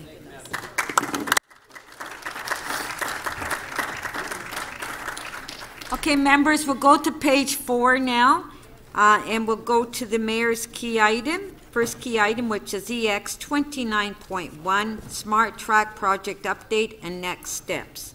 Do we have questions to staff? Okay, Councillor Perks. This is for, I guess, Mr. Farag. I attempted to get an answer to this at Executive Committee, and I think we're still struggling to get it clear. When this item came to Council a year ago, Councillor Mihevc moved a motion that Council supported, requesting staff to have present at this point report on the financing mechanisms being considered for Smart Track. I'm wondering why we don't have that report. Through the chair, certainly that was a motion that was adopted by Council, and we have been awaiting some work to be done by Metrolinx in terms of costing the infrastructure. We can only provide you with definitive financing strategy once we have that costing information. And so I regret to inform you today that that work has yet to be concluded, but it will be concluded by Q2 of 2018. And I believe the report, last year's report, did reference a stage gate process where we identify the costs with some degree of certainty and then provide Council with a financing plan to deal with those costs. Thank you. Council has rather irregularly adopted a schedule which makes July our very last Council meeting for next year. Do I have your assurance that that report will be present in time for that final meeting of the term? To the extent that I could provide that assurance, yes, I will endeavor to do that. Perhaps you can elucidate a bit. I don't know the extent to which you can provide. So I certainly will do my best efforts to provide you with a detailed financing plan before Council recesses for the summer. Could I ask that in the absence of a clear assurance that you can make a commitment that at least there will be a notional report saying we don't have this information, we don't have that information, but we can tell you this much. I would rather, I'm wondering if you could provide us with something that, while not complete, at least gives us some more information than we have right now. Certainly. Without question, I'll be prepared to do that. Thank you so much. Thank you. Councillor Ford. Thank you, Madam Speaker. Question for you to staff. Just specifically, number 4 of the recommendations on the Eglinton West LRT.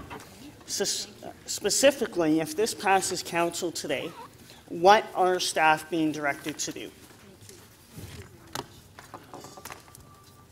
Through the Speaker, my understanding of what Executive Committee has asked us to do is to work with the local community and to examine a number of options for the Eglinton West LRT, which would include a tunneled option, as many people have been asking for, along with further comparative analysis of an at-grade and grade-separated option for the LRT. Okay, so it is staff's recommendation to have an at-grade LRT, but you're looking at all options moving forward. So should Council approve that motion, then we will be reviewing the materials and that we have, or the analysis that we have done about all the different options. We'll be bringing that forward for conversation with the community working group. Right. And over the last few months, there have been a number of community consultations that the city has done. What has been your feedback, or what have staff gathered from those consultations? So through the Speaker, we held a couple of public meetings in Etobicoke. We have also had significant online consultation and had a meeting with a stakeholder advisory group over the last month. Certainly the first meeting that we had in Etobicoke, there was strong support and quite angry support for, or angry comments for a tunneled option. The second meeting in Etobicoke, the tone and the nature of the comments was quite different, and indeed what we're seeing in terms of our online responses, where we've had, just let me check my notes here, about 3,500 responses. The vast majority of people are supportive of an at-grade LRT and are asking that the city move on with the project. Right. I guess you can't specifically look at that data and responses to see who prefers what demographically? Location? Or location? Through the Speaker, we have not set it up to be able to do that kind of breakdown by demographics. Mm-hmm.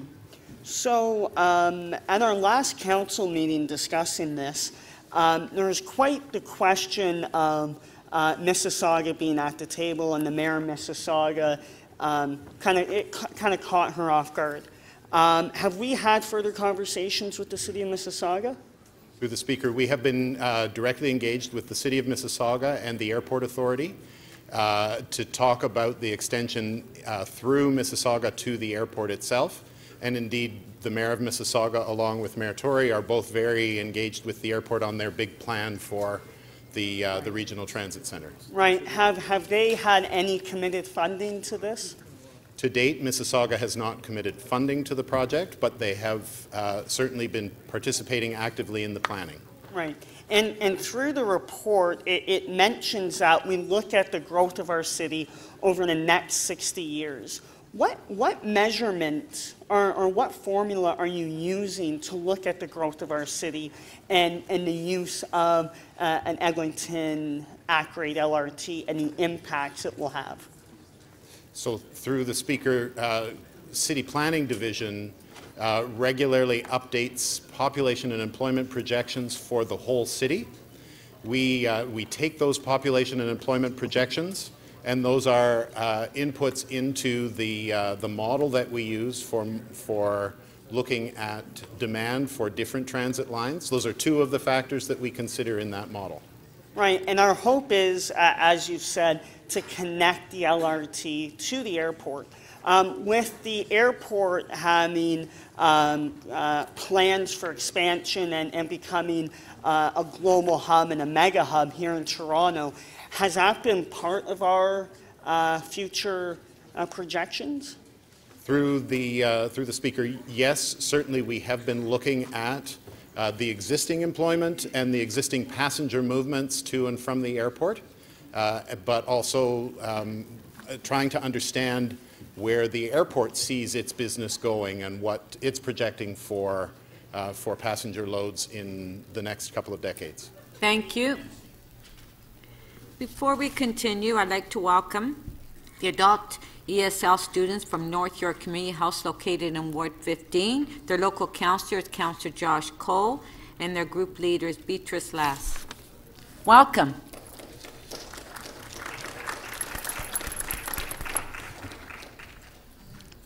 Counselor Matlow.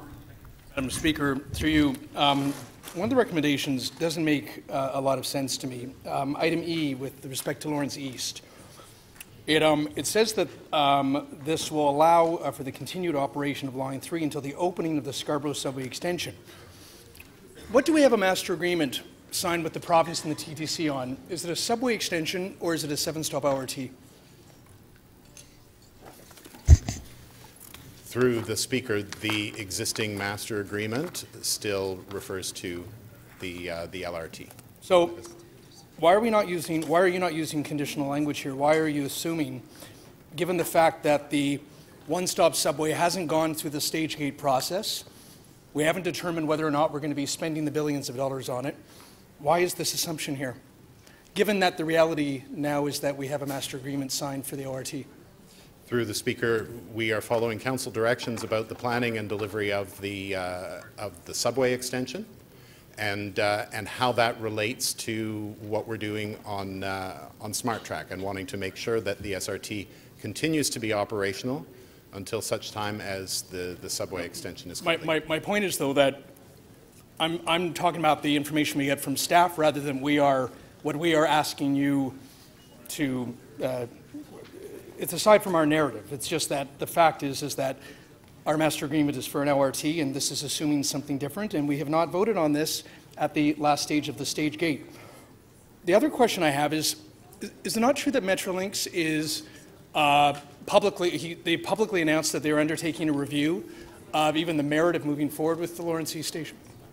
Through the Speaker, Metrolinx is reviewing both the Lawrence and the Kirby stations, but then they have expanded that through changes to their business case process, and they are updating the business cases on all of the new stations, and indeed also on a couple of other stations that were part of the process before, including Park Lawn and Woodbine. So there may be questions about other stations, but in particular with respect to Lawrence East, is it not true that the Toronto Star found that there was analysis actually arguing against moving forward with the station in the first place? Through the Speaker, we provided input to Metrolinx about their business case, both more recently and also last year, that pointed out a number of inconsistencies or errors in the assumptions that they were making, both about growth and about ridership, based on some errors in their analysis. So yes, their case did find a lower number than what the city considers to be the case. I appreciate that. So given that this is a Metrolinx project, given that Metrolinx has perhaps accepted the findings of the Toronto Star enough to recognize that they needed to publicly announce that they would be reviewing the merit of moving forward with their project, with this station, given that the one-stop subway extension has not been approved by council yet to replace the master agreement that we have with the province and the TTC to move forward with the 7-stop LRT. Why was this written in a way that advances this station while ignoring both of those basic relevant facts? Through the Speaker, I will defer to the Deputy City Manager.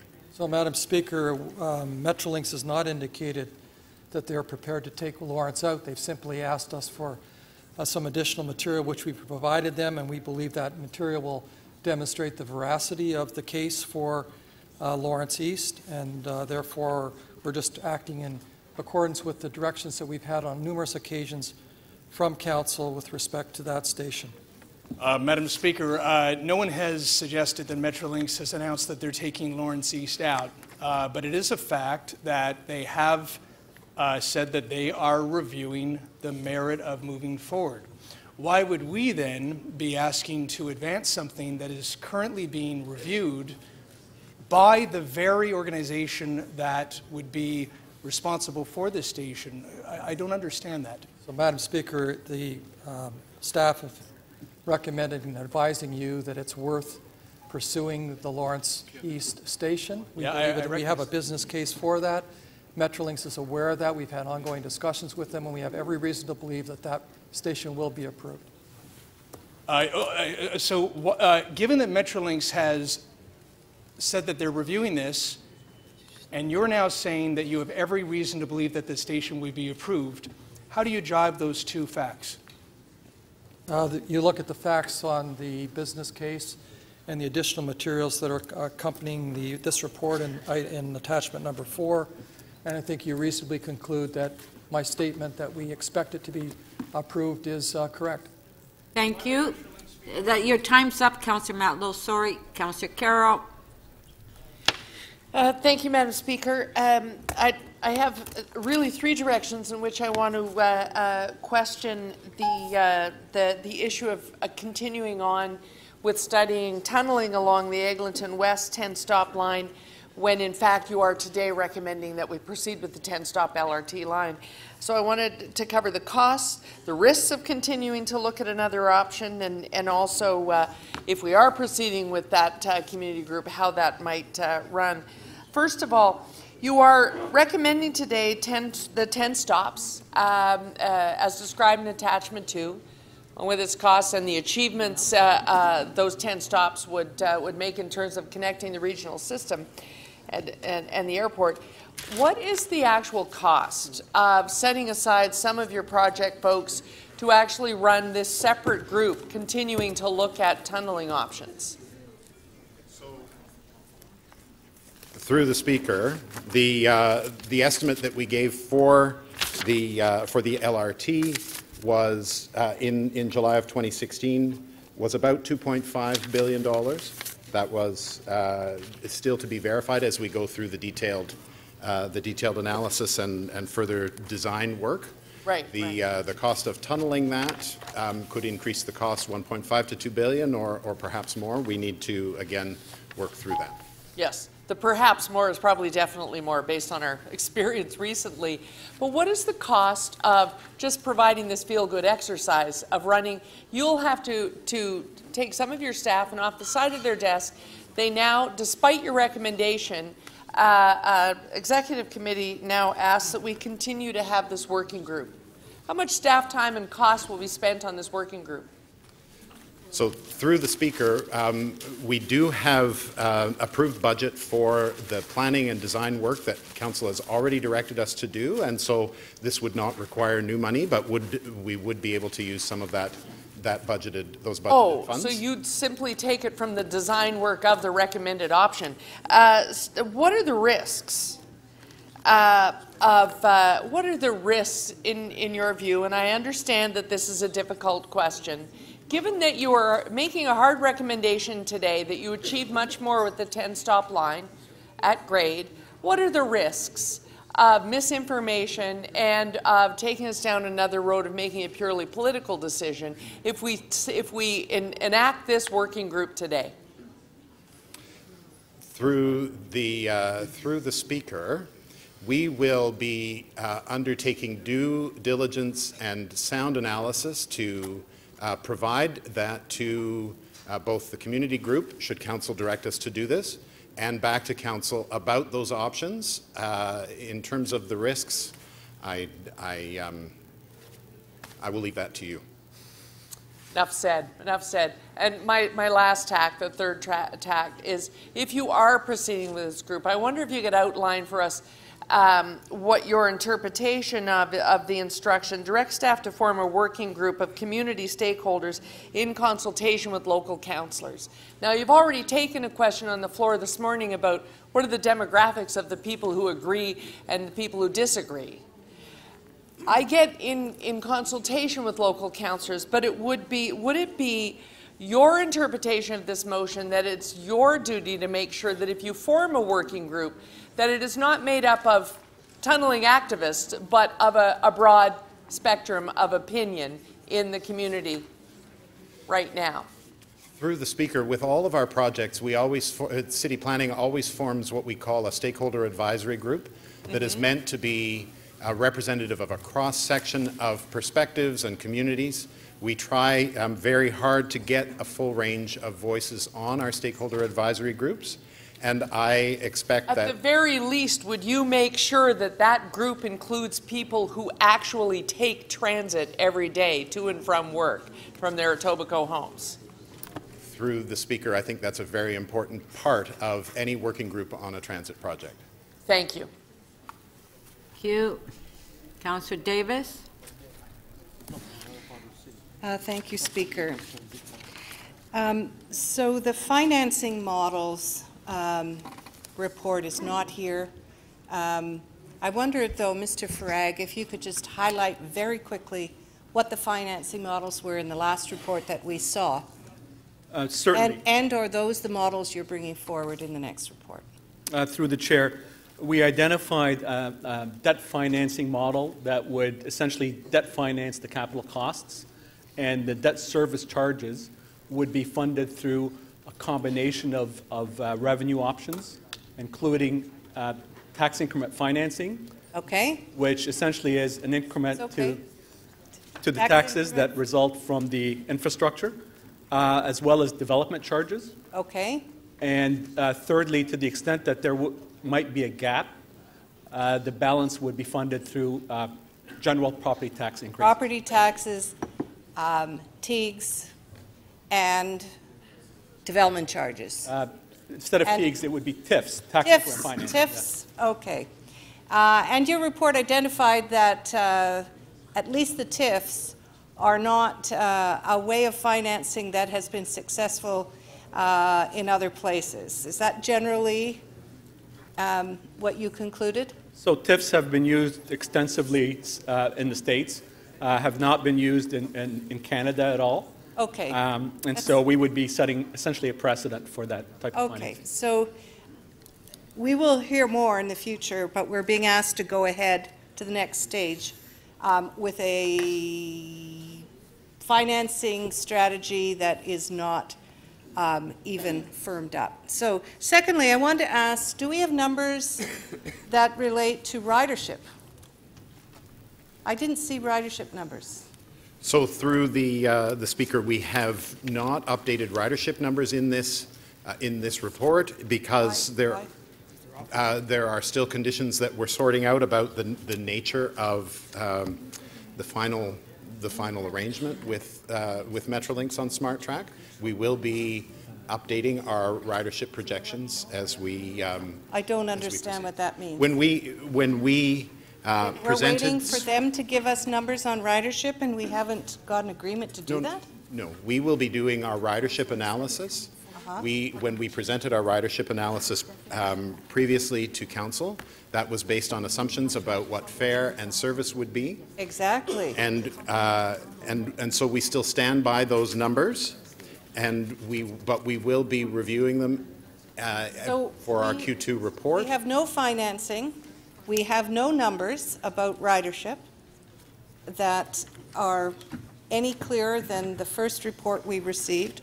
We have no fare integration because the fare integration will affect ridership. Is that also fair to say? Through the speaker, yes, fares do have an impact on ridership. Okay. The other thing I wanted to focus on for a bit is the response to the Metrolinx Regional Transportation Plan that's contained in Attachment 5. Yes. And you identify priorities here, and for the completion, you identify that the plan prioritizes the completion of current projects, and that includes the Scarborough Subway Extension. Is that the case? Through the speaker, that is correct. How can we call on them to prioritize the completion of the Scarborough Subway Extension when we have not yet decided whether or not we want to build it? Through the speaker, the plan includes projects where commitments have been made, as well as those where there is significant planning and development underway for the project. So it would include also the Eglinton East and Eglinton West LRT projects and other projects, the relief line as well. Right, but these ones, okay, that's fine. The other, it's interesting. The other thing that I see in here is we are supporting once again road pricing. Through the speaker, yes, we have indicated that based on council's direction from earlier this year or last year, that we think they still need to look at the issue of road pricing. Okay, and the other question is... Councillor Davis, that was your last question. Thank you. Councillor Wong Tam. Thank you very much, Madam Speaker. And through you, I want to have an understanding of, from the staff. I understand that Metrolinx has provided some ridership numbers that are not necessarily favorable. They're in the negative position. Is that correct? Oh, sorry, Lawrence East. Through the speaker, the ridership numbers that were included in the Lawrence East business case did indicate, yes, that there was a drop in regional ridership overall. Metrolinx tends to look at, they were not looking at what is the benefit to Toronto residents and Toronto riders, but what is the impact to a small number of riders from out in the 905 area. So did staff use their own discretion to make some adjustments for what you've described in terms of a Metrolinx form of measurement for ridership, and Because I think your numbers are slightly different. So through the Speaker, our model, there were a couple of things that we pointed out in Metrolink's business case that we thought needed to be corrected. The level of development, both population and employment growth around the station was underrepresented. They had also included the three-stop subway instead of the express subway, and then not included some of the fare assumptions that we have done. So we updated our own ridership numbers for that station. So how is it that Metrolinx is evaluating this proposal with the three-stop subway, and the city staff are evaluating the one-stop subway? Yet before us at council, I think right now, until something happens, we're still considering a one-stop subway. How is it that that fundamental piece is so incorrect from both sides? Like, how do you line that up? Through the Speaker, it relates largely to the timing of the development of the initial business case, which came around the time, or was done a bit before the point at which council decided to move ahead with the express subway. So would it not make sense for both parties to go back to reconcile that, to make sure that we're all working, both City Council as well as Metrolinx, your division, TTC, that we're all working from the same place, using the same data, there's no dispute, and things don't adjust as the conversation changes? Through the Speaker, yes, we are working to do that. We are working on a broader level to ensure that the models that we use in the city and at Metrolinx are aligned to the greatest degree possible. There are times when Metrolinx objectives differ a bit from the city's objectives because they are looking at a broader perspective. But we are aligning our models. And when will this alignment take place? Is there a time for a decision where we draw a conclusion? I mean, because we're moving towards the stage gate process. We have to make some decisions based on the information that's in front of us, like real data that everyone agrees upon. And it sounds like you're still in conversation on what the ridership numbers may or may not be, which will be very critical to determining where the revenues will be coming from to offset what is going to be a very large expenditure.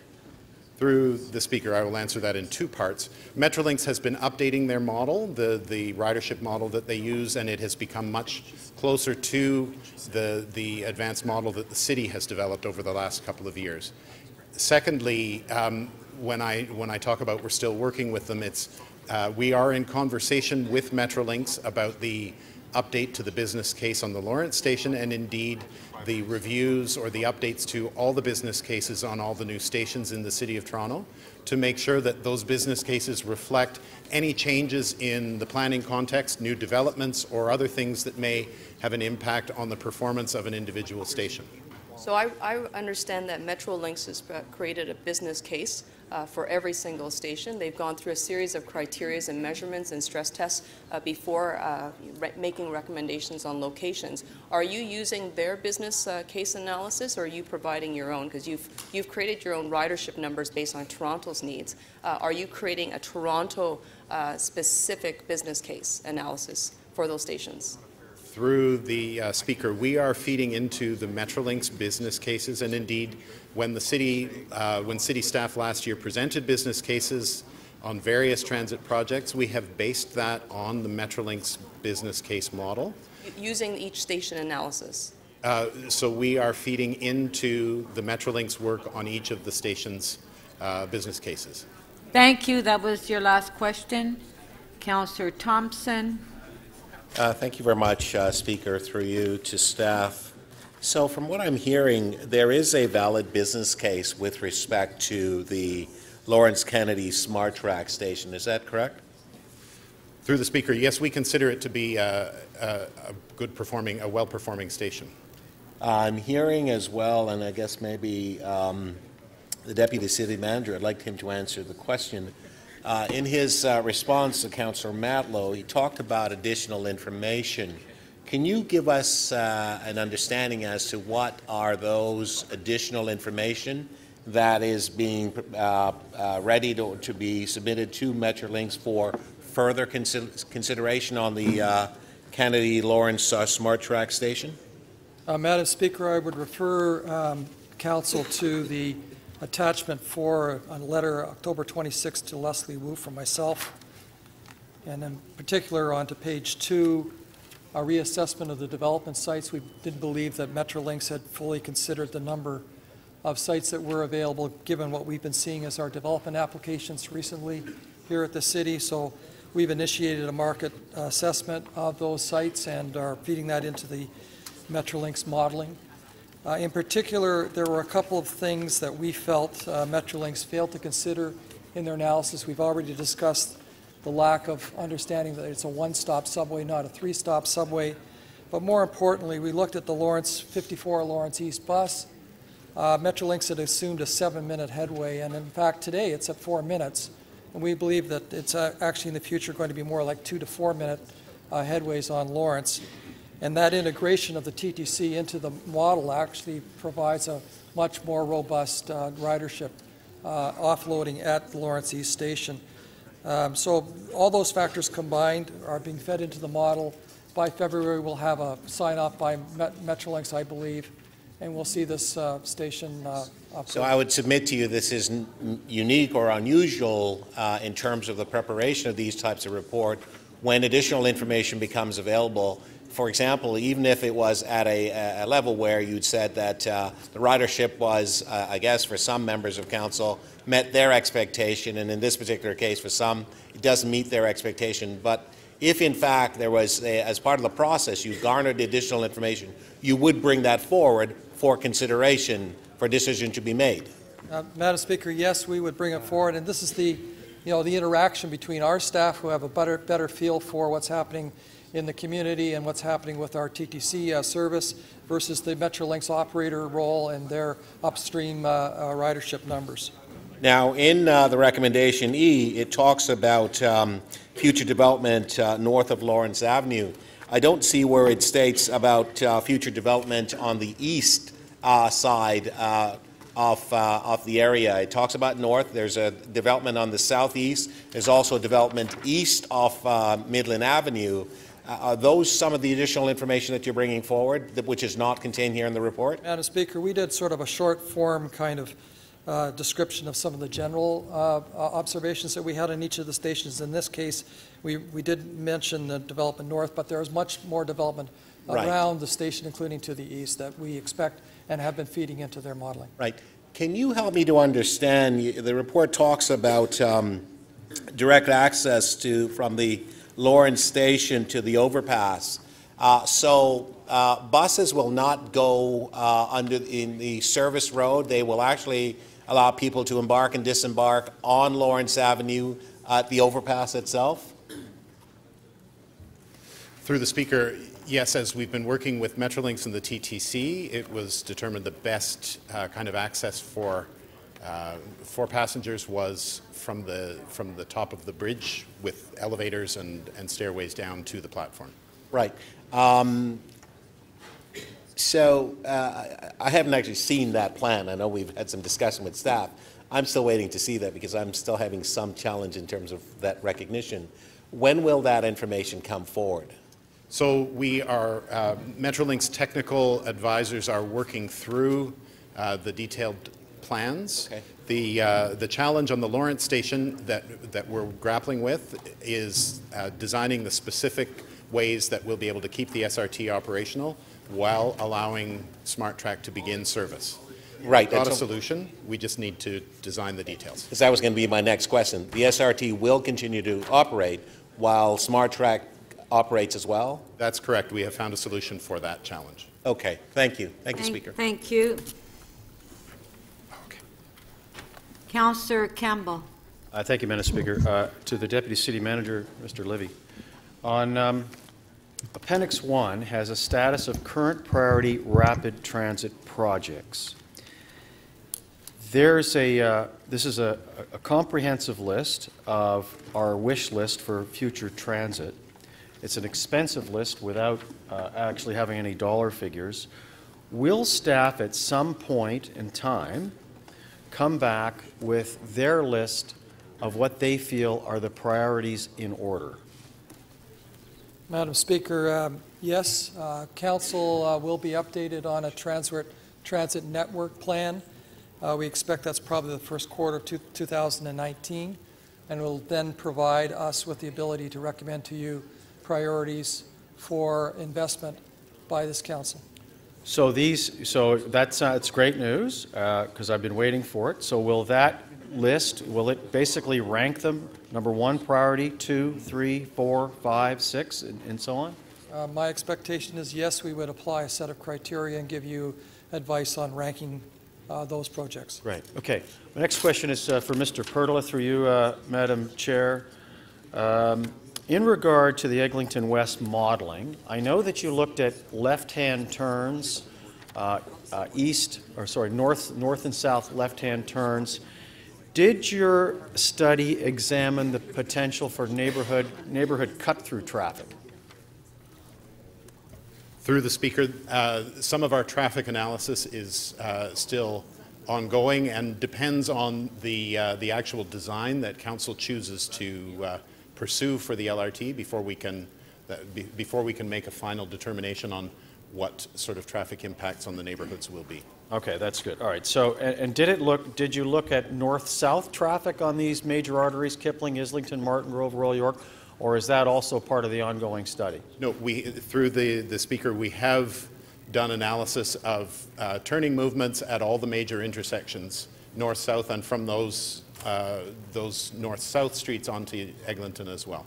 So there might be some councillors who are concerned about even the discussion of tunneling, but has tunneling ever been examined by staff? And if so, when was that done? And in what context? Because, I mean, has it been looked at from Black Creek all the way to Martin Grove, or some point in between?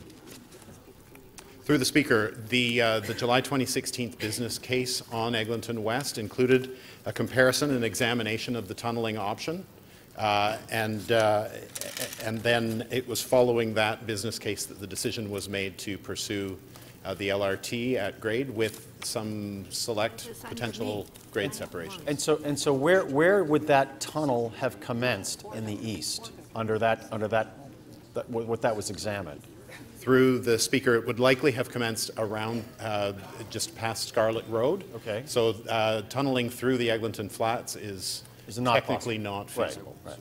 So you haven't looked at, we haven't looked at, for example, a narrower stretch of possible tunneling, and that was also tunneling with heavy rail, and this is a different scenario as well, correct?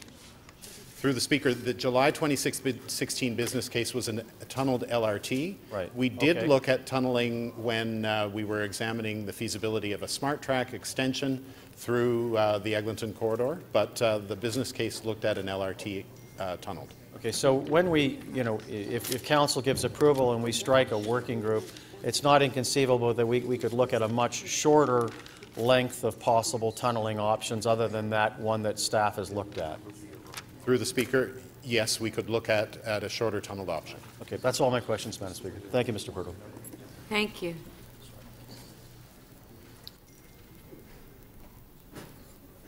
Councillor Pasternak. Thank you, Madam Speaker. Through you to staff, just for clarity's sake, who is going to be building the various smart track stations? Through the Speaker, these will be become part of the Metrolinx procurement package. So they'll be taking carriage of the construction. And I recall at earlier meetings the estimated cost of each station. Can you just provide that for clarity's sake? Through the Speaker, the costs range considerably based on conditions, so anywhere from a high of in 250 to 300 million down to 2025 or 40 million. It really depends on the conditions at the specific station. I guess you've been on a GO station platform before? Yes. It certainly doesn't look like a $200 million endeavor. Maybe there's escalations or... Through the Speaker, the stations that right now look like they will be most costly involves some expansion of platforms on bridges. So for example, the station at East Harbour starts on the bridge that crosses the Don River, and that makes it more expensive. And there are also bridges in the Gerard area. Well, there's media reports about a new GO station in Vaughan. I guess it's a little controversial, Kirby Road and Keele Street. That's estimated to be $100 million, probably a third of the cost that you're quoting at the higher end of the scale. Any explanation on why media reports would be reporting a $100 million station up in Vaughan, and we're talking, I don't know, 50 to 350 million along the Smart Track line? Through the Speaker, I am unfamiliar with the very specific conditions around the Kirby station and what went into the cost estimates. All I can say is that the cost estimates for Toronto stations range because of the various conditions across the city. So when it comes to people getting to these stations, your report says that planning staff is not supportive of passenger pickup and drop-off facilities. Is that correct? Through the Speaker, we will have good passenger pickup and drop-off facilities, opportunities at all of the stations. What we are referring to is large-scale passenger pickup and drop-off structures like you might see at Kipling Station or other stations. We're talking about drop-off for people requiring accessible access and for others dropping off passengers. So that will be a part of all station design. Well, your report goes on to say that you're looking for lay-bys or potential areas of slowing of traffic to let people off. Do you think that's workable? Through the Speaker, yes, we do think it's workable. Now, your report also refers to no commuter parking. Is that? Through the Speaker, correct. We are not recommending commuter parking at any of the stations in Toronto. So there's no passenger pickup and drop-off on the large scale. There's no commuter parking. What would be the most common way of getting to these stations? Through the Speaker, I did not say there is no passenger pickup and drop-off. We will be working to ensure that the stations allow for good access for people being dropped off by car or by wheel-trans. We also are working to make these very well connected to existing transit routes, as well as for people to walk and cycle. We think the key drivers of transit ridership at these stations will be local transit connections, as well as people who live and work nearby. Now, you mentioned when it comes to commuter parking that the city would need to subsidize the commuter parking lots. You make reference to that. You go through some detail on how much each spot costs. Is there a mode of transportation in the city that we don't subsidize? Through the Speaker, I suppose it depends on the way in which you define. We subsidize the TBCC, we subsidize GO, we subsidize our bike rental program. And we subsidize roads. We subsidize roads. Is there a mode of transportation or a utility of transportation? Councillor Pasternak, that was your last question. Okay. Councillor Al-Jamari. Thank you. I have three quick questions. About how much has been spent by the city so far, ballpark figure? So, through the Speaker, we have a budget of $71 million that was approved last year by City Council, and we're about halfway through that expenditure. Okay. And do you estimate that it'll, Joe, two more. Do you estimate that the entire $71 million will be spent and any more? It's really difficult for me to provide you with a good, clear response to that. We'll definitely work towards, coming in under budget, but I can't certify that will definitely be the case. Final question: do you have an idea about whether or not Metrolinx will be willing to pay. Will they, in fact, pick up the tab? So, through the Speaker, Recommendation 5 speaks to recovering some of our costs related to the work that's undertaken for Metrolinx. And to the extent that we're able to negotiate an amicable resolution to that, we expect that there will be some funding for city expenses. I'm sorry, what word did you use? We expect that there will be some funding from Metrolinx for city expenses on a cost recovery basis. And you have that expectation based on something that they've promised? There has been ongoing discussions with Metrolinx. Thank you. Sure. Thank you. Councillor Karygiannis. Thank you, Madam Speaker. Through you to staff, really appreciate their work on this. However, I do want to examine a few items, especially when it comes to Smart Track and to things up in my area. There's currently a piece of property that we own at Shepherd and Kennedy, the GOAT station. I'm sure you're aware of this, that we're trying to sell to Metrolinx? Through the Speaker, yes, I'm aware of that sale. That is how many parking spaces and how much are we selling it for? Through the Speaker, I'm sorry, I don't remember that off the top of my head. It was a small number of parking spots. 90? About 90. And we're about to sell it for a little bit, just slightly over $2 million? Through the Speaker, I'm not certain. That's correct. Oh, I'm advised that that is correct. Okay. Similarly, when you were looking, Metrolinx was advising us about the GO station at Finch and Kennedy, and we're originally looking at 220 cars parking situation. You had advised us that it was going to be something like $30 million. Would that be correct in that? Through the Speaker, what we understood in terms of the property cost for the whole of the station at Finch was at around $30 million. I'm talking specifically about the parking lot, not the whole station. The whole station, if I remember correctly, my memory doesn't fail me, was 80 plus the parking lot was coming up to about 120. So the parking lot segment was supposed to be about 30 million. Correct? Am I correct in that assumption? Through the Speaker, there may have been the original. What we understand in terms of the property cost for that whole station area, which included the parking lot and drop-off and a bus loop. Specifically, how much was it supposed to be the cost for the parking situation for 220 cars? Metrolinx had advised you of.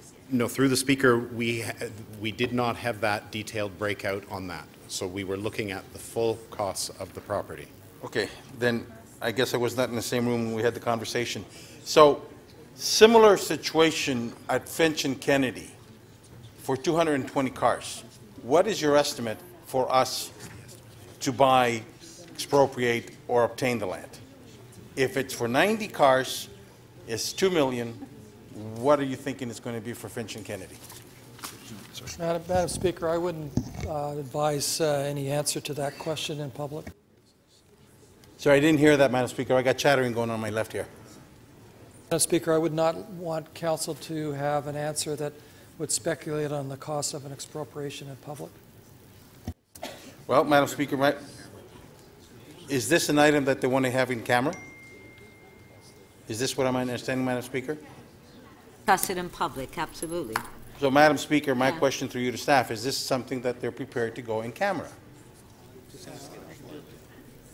Madam Speaker, I would advise that we could deal with the councillor offline on that. Offline. Madam Speaker, I have gone to staff on this offline. I still do not have a related answer. So if staff is not prepared to tell us now here. Well, I believe that they said they will tell you offline. Or is the matter the question? Madam Speaker, maybe we can do it a different way. If the councillor were to ask what are land prices availability in the area, something in that kind of manner, I think that we could give our best advice on land prices in that area for a certain size parcel. Madam Speaker, would I be incorrect if we're selling at Shepherd and Kennedy 90 parking lots for $2 million, and this is just up the street, same land, same decisions, that this should be costing us something like maybe $5 million? Would I be incorrect in that if I was to Madam Speaker, I think that that would be a reasonable postulation or estimation. All right, so my question is, what is extrapolating from all our conversation? Would Finch and Kennedy cost you something like $5 million in order to have 220 parking spaces? That would be a reasonable estimate. Yes. Okay. Thank you, Madam Speaker. I want to thank the staff for getting me to 4:34. Thank you, Madam Speaker. No further questions. Thank you. Councillor Fletcher. I just want to go through some of the timing issues because while we're looking at this report today, there is the issue of fair integration and when you are expecting to have something in front of council that we could approve that would approve a fair integration of some kind between GO system and the TTC system. And the other one is the timing for their fourth rail, or whatever it is they're got to put in order to accomplish their RER. And the third question has to do with their timing on the electrification, which I think that all of the, would I be right to assume, first of all, that all of those three things are prerequisites to the smart track stations coming online? Through the Speaker, the expansion of the corridor and electrification are key parts of making smart track and RER work. Fare integration, we've had the initial arrangement, co-fare arrangement that Council has approved. We are continuing discussions with Metrolinx about broader fare integration, and we'll be including an update on that in our Q2 2018 report. So Council would have to approve the fare integration policy in order for this to be successful. Am I correct? Through the Speaker, that will be part of the decision we bring to Council in 2018, So yes. Council will have to approve that, the fare integration plan or policy, correct? Through the Speaker, correct. Thank you. So Council will have to do that. That's based on whatever negotiations. GO will determine their fourth line and their electrification. That's their timing because it's their system. What are the timelines for each of those? Through the Speaker, the construction on those will take place over the next few years, all to be done by 2025. My understanding is that the expansion of the corridors will happen first and electrification will follow. I don't have specific dates on those right in front of me, but we can check. So if we're looking at the Stouffville line, which has quite a few new, how many new smart track stations are on the Stouffville line? Through the Speaker, on the Stouffville line, we've got 4 new stations. 4 smart track stations. Are there any RER stations? There are no other new stations on the Stouffville. So there are stations, there are the new ones on the Stouffville line. And where is that in relation to the expansion, Stouffville line? So through the Speaker, some work on the Stouffville corridor north-south through Scarborough is already underway in terms of the additional track being added to that corridor. And then the environmental assessments and design work is going on, various timelines on the other elements of the expansion as we come into the heart of the city. So where is that expansion at currently, exactly, vis-a-vis the 4 stations? Has it been undertaken yet? Is it in an environmental assessment stage? Has the property been taken? Have the properties been identified that may be taken? Through the Speaker, again, I'm going to divide the answer out. In Scarborough, the work is already underway in terms of construction and any property takings. So that would be for the Lawrence and the Finch stations. And then for the other 3? For the other 2 stations, yeah. So Lawrence and Finch are in the Scarborough area, and then for the Gerard Carlaw and the East Harbour station, we are still working out the details of the design. No, it's not the station. Pardon me, but some of this relates to technical work that Metrolinx is doing about where and how to add the additional tracks. So we have not confirmed yet what property will be required. And the timing for the track expansion for those 2 stations. Give me a framework for the timing, please. So the expansion, I mean, we need to get through the decision about the station through council in Q2 2018 before any formal property taking or construction could happen around there. But I'm talking about the entire line, not just the station. I understand Smart Track is our station. Councillor Fletcher, your time's up. So last question. Through But the line belongs to GO, and I want to know the timing for their expansion of that line, irrespective of whether we approve Smart Track or not. Thank you. Through the Speaker, I will get that information for you, Councillor. I do not have it right here at my fingertips in terms of the dates on the corridor expansion. Thank you. Councillor Holyday. Thank you, Speaker. Through you to planning staff. One of the things in the report mentions that the introduction of an LRT would eliminate permissive left turns. And can I paraphrase that to say that there would be a dramatic change in the way that traffic free flows along Eglinton and that they would be held at lights in order to make these turns? Through the Speaker, I don't know that I would agree that it's dramatic, but there will be some changes in traffic patterns. People already have to go through traffic signals to turn at all of these intersections. Is it safe to say the community is quite concerned about this and reflected that in their meetings with you? It's safe to say that at the first meeting in Etobicoke, Councillor, we had a very angry crowd who were wanting us to look at tunneling, and not just grade separations, but tunneling the whole route. Right. The second meeting in Etobicoke was significantly different, and there were a number of participants there who spoke in favor of an at-grade LRT, and indeed our online consultations are showing many more people supportive of an at-grade LRT. Speaking of those, when did those consultations wrap up? You gave some stats that I'd never heard before. So we have had the online website surveys up for the last few weeks and did a check on the stats. It closed yesterday, and we did a check on the stats in advance of today's meeting. That information is not in the reports here? That information is not in the report. Okay. Is it safe to say, and I know at least the meeting that I was at, there was a lot of concern from the community about how the traffic modeling worked. How much time did we spend talking to anybody about how traffic modeling works and what the assumptions were? Through the Speaker, we work with our stakeholder advisory group in more detail on any of our transit projects because we have people over the course of a project. I know, but how much time? I don't have an estimate of how many hours we spent in conversation with people. Or minutes? Okay. Rapid Transit Evaluation Framework, that's the process that you use to look at the Eglinton LRT, and this is what's contained, the essence of the report. You evaluated. Where did the RTEF come from?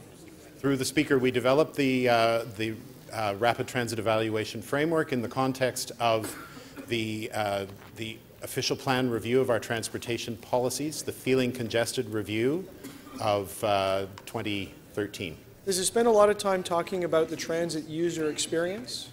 The RTEF has 8 different categories of criteria that we look at, including the experience of users of the road and transit riders. Yeah, and some of it's sort of interesting in here. It talks about the experience of transit users and how stations with vertical connections would have a negative user experience, but the left turn restrictions would cause a negative road user experience. Would you say in your consultations with the community they felt that they were on equal footing through the Rapid Transit Evaluation Framework? And what I'm getting at, would you say that they felt that they needed a stronger voice in putting their positions forward under the Rapid Transit Evaluation Framework? Through the Speaker, we do not weight the criteria when we are undertaking the analysis, but we do a reasoned balancing of all the 8 criteria. I think it's safe to say that a number of people did raise questions about the weight that we were giving to different criteria in our evaluation. Do you think a working group might give them an opportunity to express or to articulate how they feel about the weightings? Because we didn't really get a chance to measure those. We only looked at the framework. That's all you've got to work with, and I appreciate that. Do you think a working group might offer some improvements there? Yes or no? Through the Speaker, through the Stakeholder Advisory Group, and all of our stakeholder advisory groups, we always review the criteria that we are using to evaluate the projects and get feedback on those.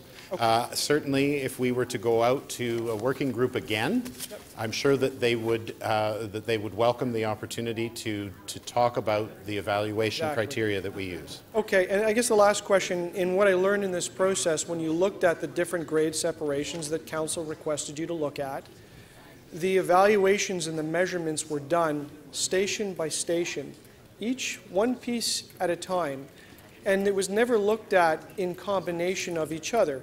2 stations, 3 stations, 1 station, 2 separated by a distance, Holiday, or 5. up. I'm finishing my question. Do you think having some other runs of the algorithms through the system that Metrolink uses to model this in consultation from a committee might come out with some different answers, or might come out with maybe a better solution, possibly? Thank you, Councillor Holiday. Through the Speaker, you're correct. We only looked at the performance of individual grade separations and did not see that any of them performed well. Councillor Matlow to speak.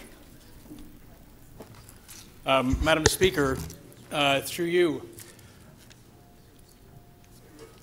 this is absurd to me. This is absolutely absurd to me, what we are talking about, even calling this Smart Track. In the 2010 election, please, in the 2010 election, Smart Track was promised to Torontonians as a 22-station rapid transit network on rail. It was called an above-ground subway, London style. It was going to be fully covered, funded by TIF, and it was going to be built in 7 years. And that's what then candidate John Tory said over and over and over and over and over again. And in fact, when one of his leading opponents suggested that the Western Spur would have problems, I think he called her a Debbie Downer or something like that, and said we just have to think about how we can do things rather than not do things. I'm paraphrasing, but it was a good slogan. But ultimately, Mayor Tory recognized that the Western Spur heavy rail proposal wasn't functional.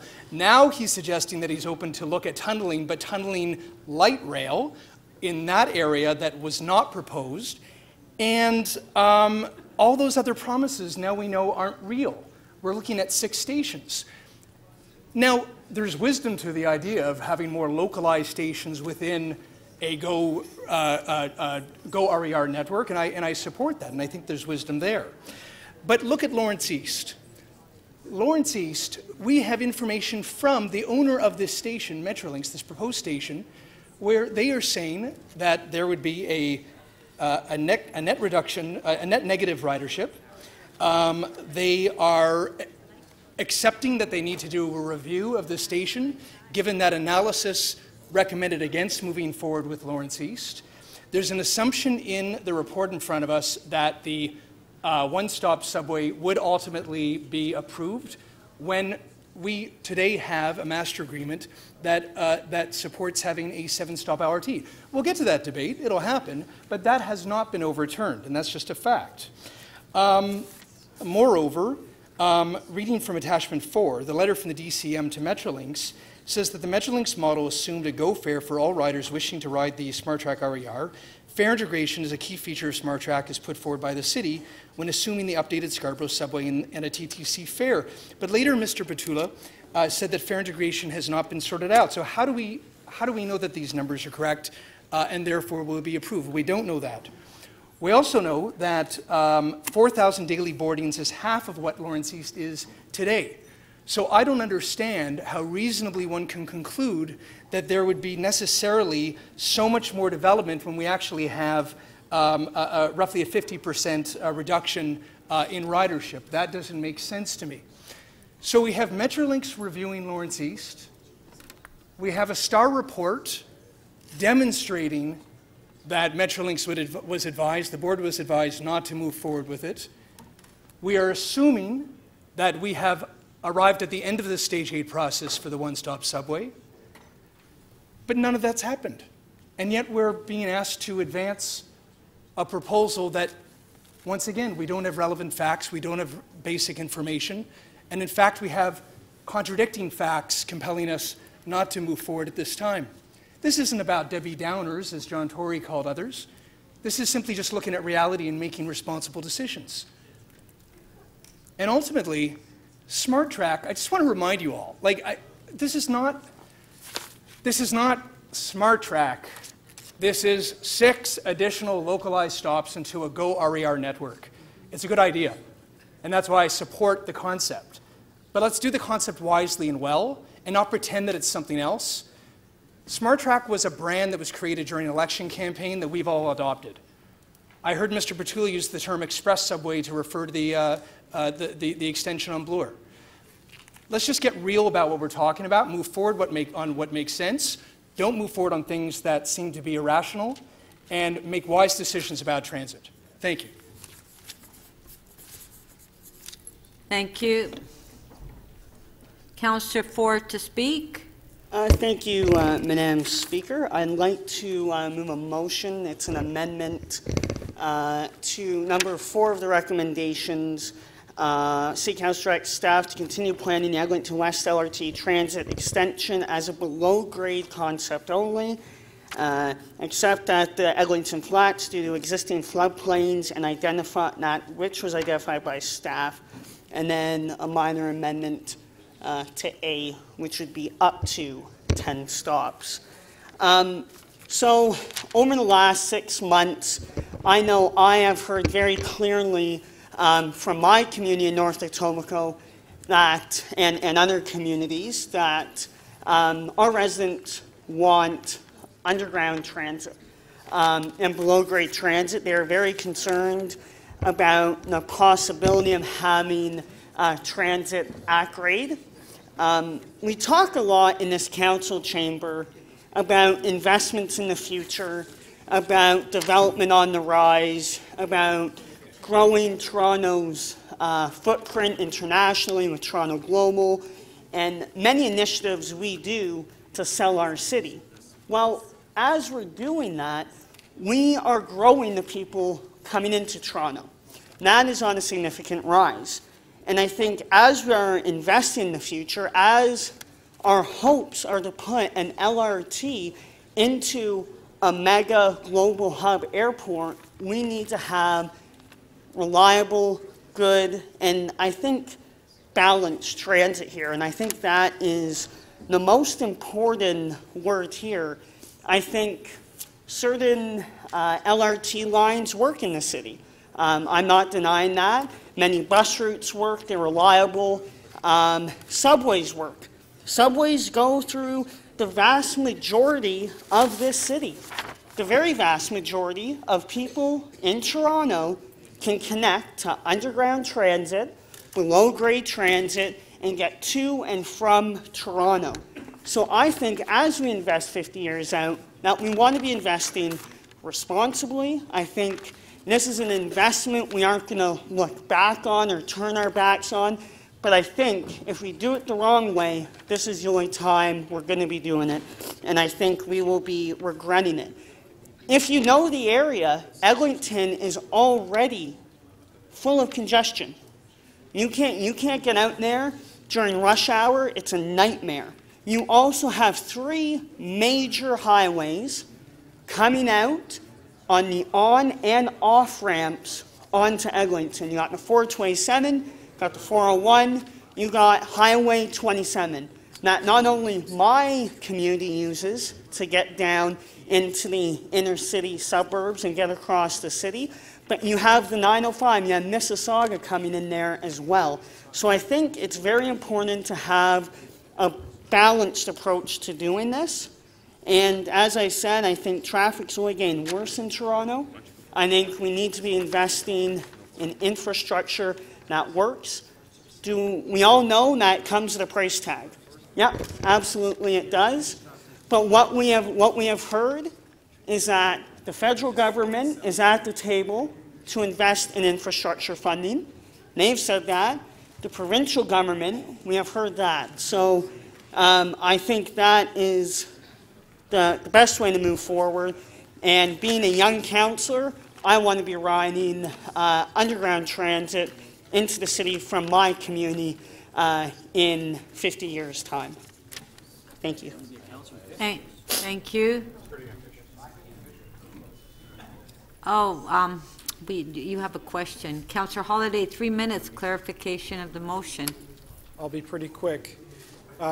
Councillor Ford, thank you, and I appreciate the sentiment. Why did you say up to 10 stations? Well, stops. Yeah, so I think when staff go back and look at 10 stops underground, I think, as I said earlier, there could be a little bit of a challenge in terms of financing. So when you have a high order underground transit, I think that those could be looked at. So I live between a couple of big stops. Absolutely. So does that mean I got to walk farther? Well, I think that staff need to come back and show us a plan of how underground transit will work. I think, and all those variables should be met by staff and before council's final approval on moving forward. And your motion moves to put it entirely underground, even past the 427, all the way out to Renforth.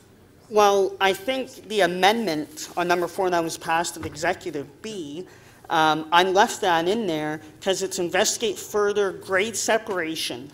So if staff believe that that's an issue, they can come back to us. It is in the motion that they can come back, but I think our main intent as a city is to invest in underground transit. Thank you. Thank you. Thank you. Councillor Carroll, clarification of the motion. I do want to clarify, because I'm wondering if you're clear in attachment 2 that the 10 stops are because it is at grade. And I think that's pretty clearly outlined there. So if you're asking that we move to be only underground, up to 10 stops, that you're in fact going to be nowhere near 10 stops. Well, I think that's why we're given the leeway. I hope that if we did invest in underground transit, Councillor, that we make a significant investment. But we do understand that the reality is that 10 stops underground could be a massive price tag. So I think it's just giving some leeway to look at options of looking at that number. It is up to, it could be 9, it could be 8, it could be 10. But I'm just giving a little more flexibility on that.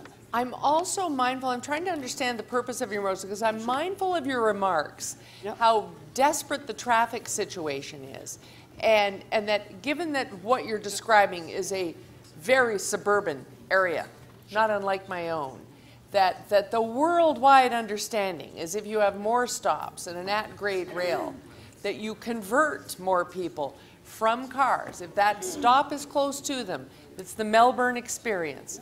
If they're closer to that stop, you convert far more car drivers over to transit riders, thus dealing with your traffic situation, simply by converting drivers to riders, that you ameliorate your traffic situation far more effectively. I think it's mentioned without mentioning actual locations in the report. Does your motion understand and contemplate that? Absolutely. I think, Councillor, I think the reality there is that we just don't have right-of-way, arterial right-of-way going across here. I think we have, the reality is that we have highways coming onto Eglinton, which we always have to be mindful of that, the 905, Mississauga, and I think that having underground transit will move a balanced approach, that we are moving cars across our city. So you're not trying to reduce cars, you're trying to balance. May I finish your question? Clarify. I understand. I think it's a balance, and having underground high-order transit, I'm not saying we will have less stops, but if what you're saying is true, that we will have less stops, I think underground transit, I think this is statistically proven, and I have seen it myself, it moves faster. So you may not have many stops, as you say. I'm not saying that. I'm keeping that open in my motion. but you're moving across the city quicker. So I don't Councillor think Carroll, that was your... That was your last... okay, no, Councillor that's... Carroll, please Councillor not Ford, tell me what I Councillor am. Ford, please. Well, Madam Speaker, on a point of order, when the member is done speaking, I don't think it's going to be chastising the other member and then being asked not to speak. Thank you. Councillor Pasternak, Thank you. clarification Just of the a motion. clarification.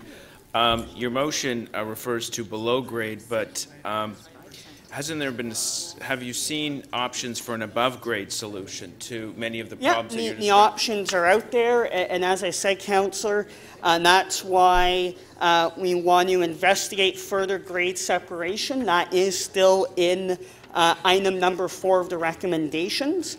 Right, but your motion says below grade concept only. Does that mean Correct. that above grade concepts are excluded? As you've seen in the report, Councillor, that there are a few scenarios that don't work and that cannot work due to floodplains or grading issues. I respect that. That's why in this motion, staff right in B could come back. It says further grade separation and tunneling. And I think where possible, we need to be investing the underground and below grade. now, can we really proceed without Mississauga paying its fair share on what you're suggesting? Well, I think either way, I think Mississauga does need to come to the table. I think this council moved forward without Mississauga at the table the first time, which, depends who you ask, could be a mistake. But either way, we're moving forward. Councillor Pasternak, that's not clarification of the motion. Well, asking why he's excluded above grade, he's made it restricted to below grade. That sounds like clarification to me. Madam Speaker, I'm happy to answer the question. I have said it multiple times. I think that we need to be investing in below-grade transit. Having said that, I am aware that there are a few situations where that cannot be done. So I think the amendment that was made on executive to investigate further grade separation is still in the motion. Thank you, Madam Speaker. I'll leave it at that. Recess to 2.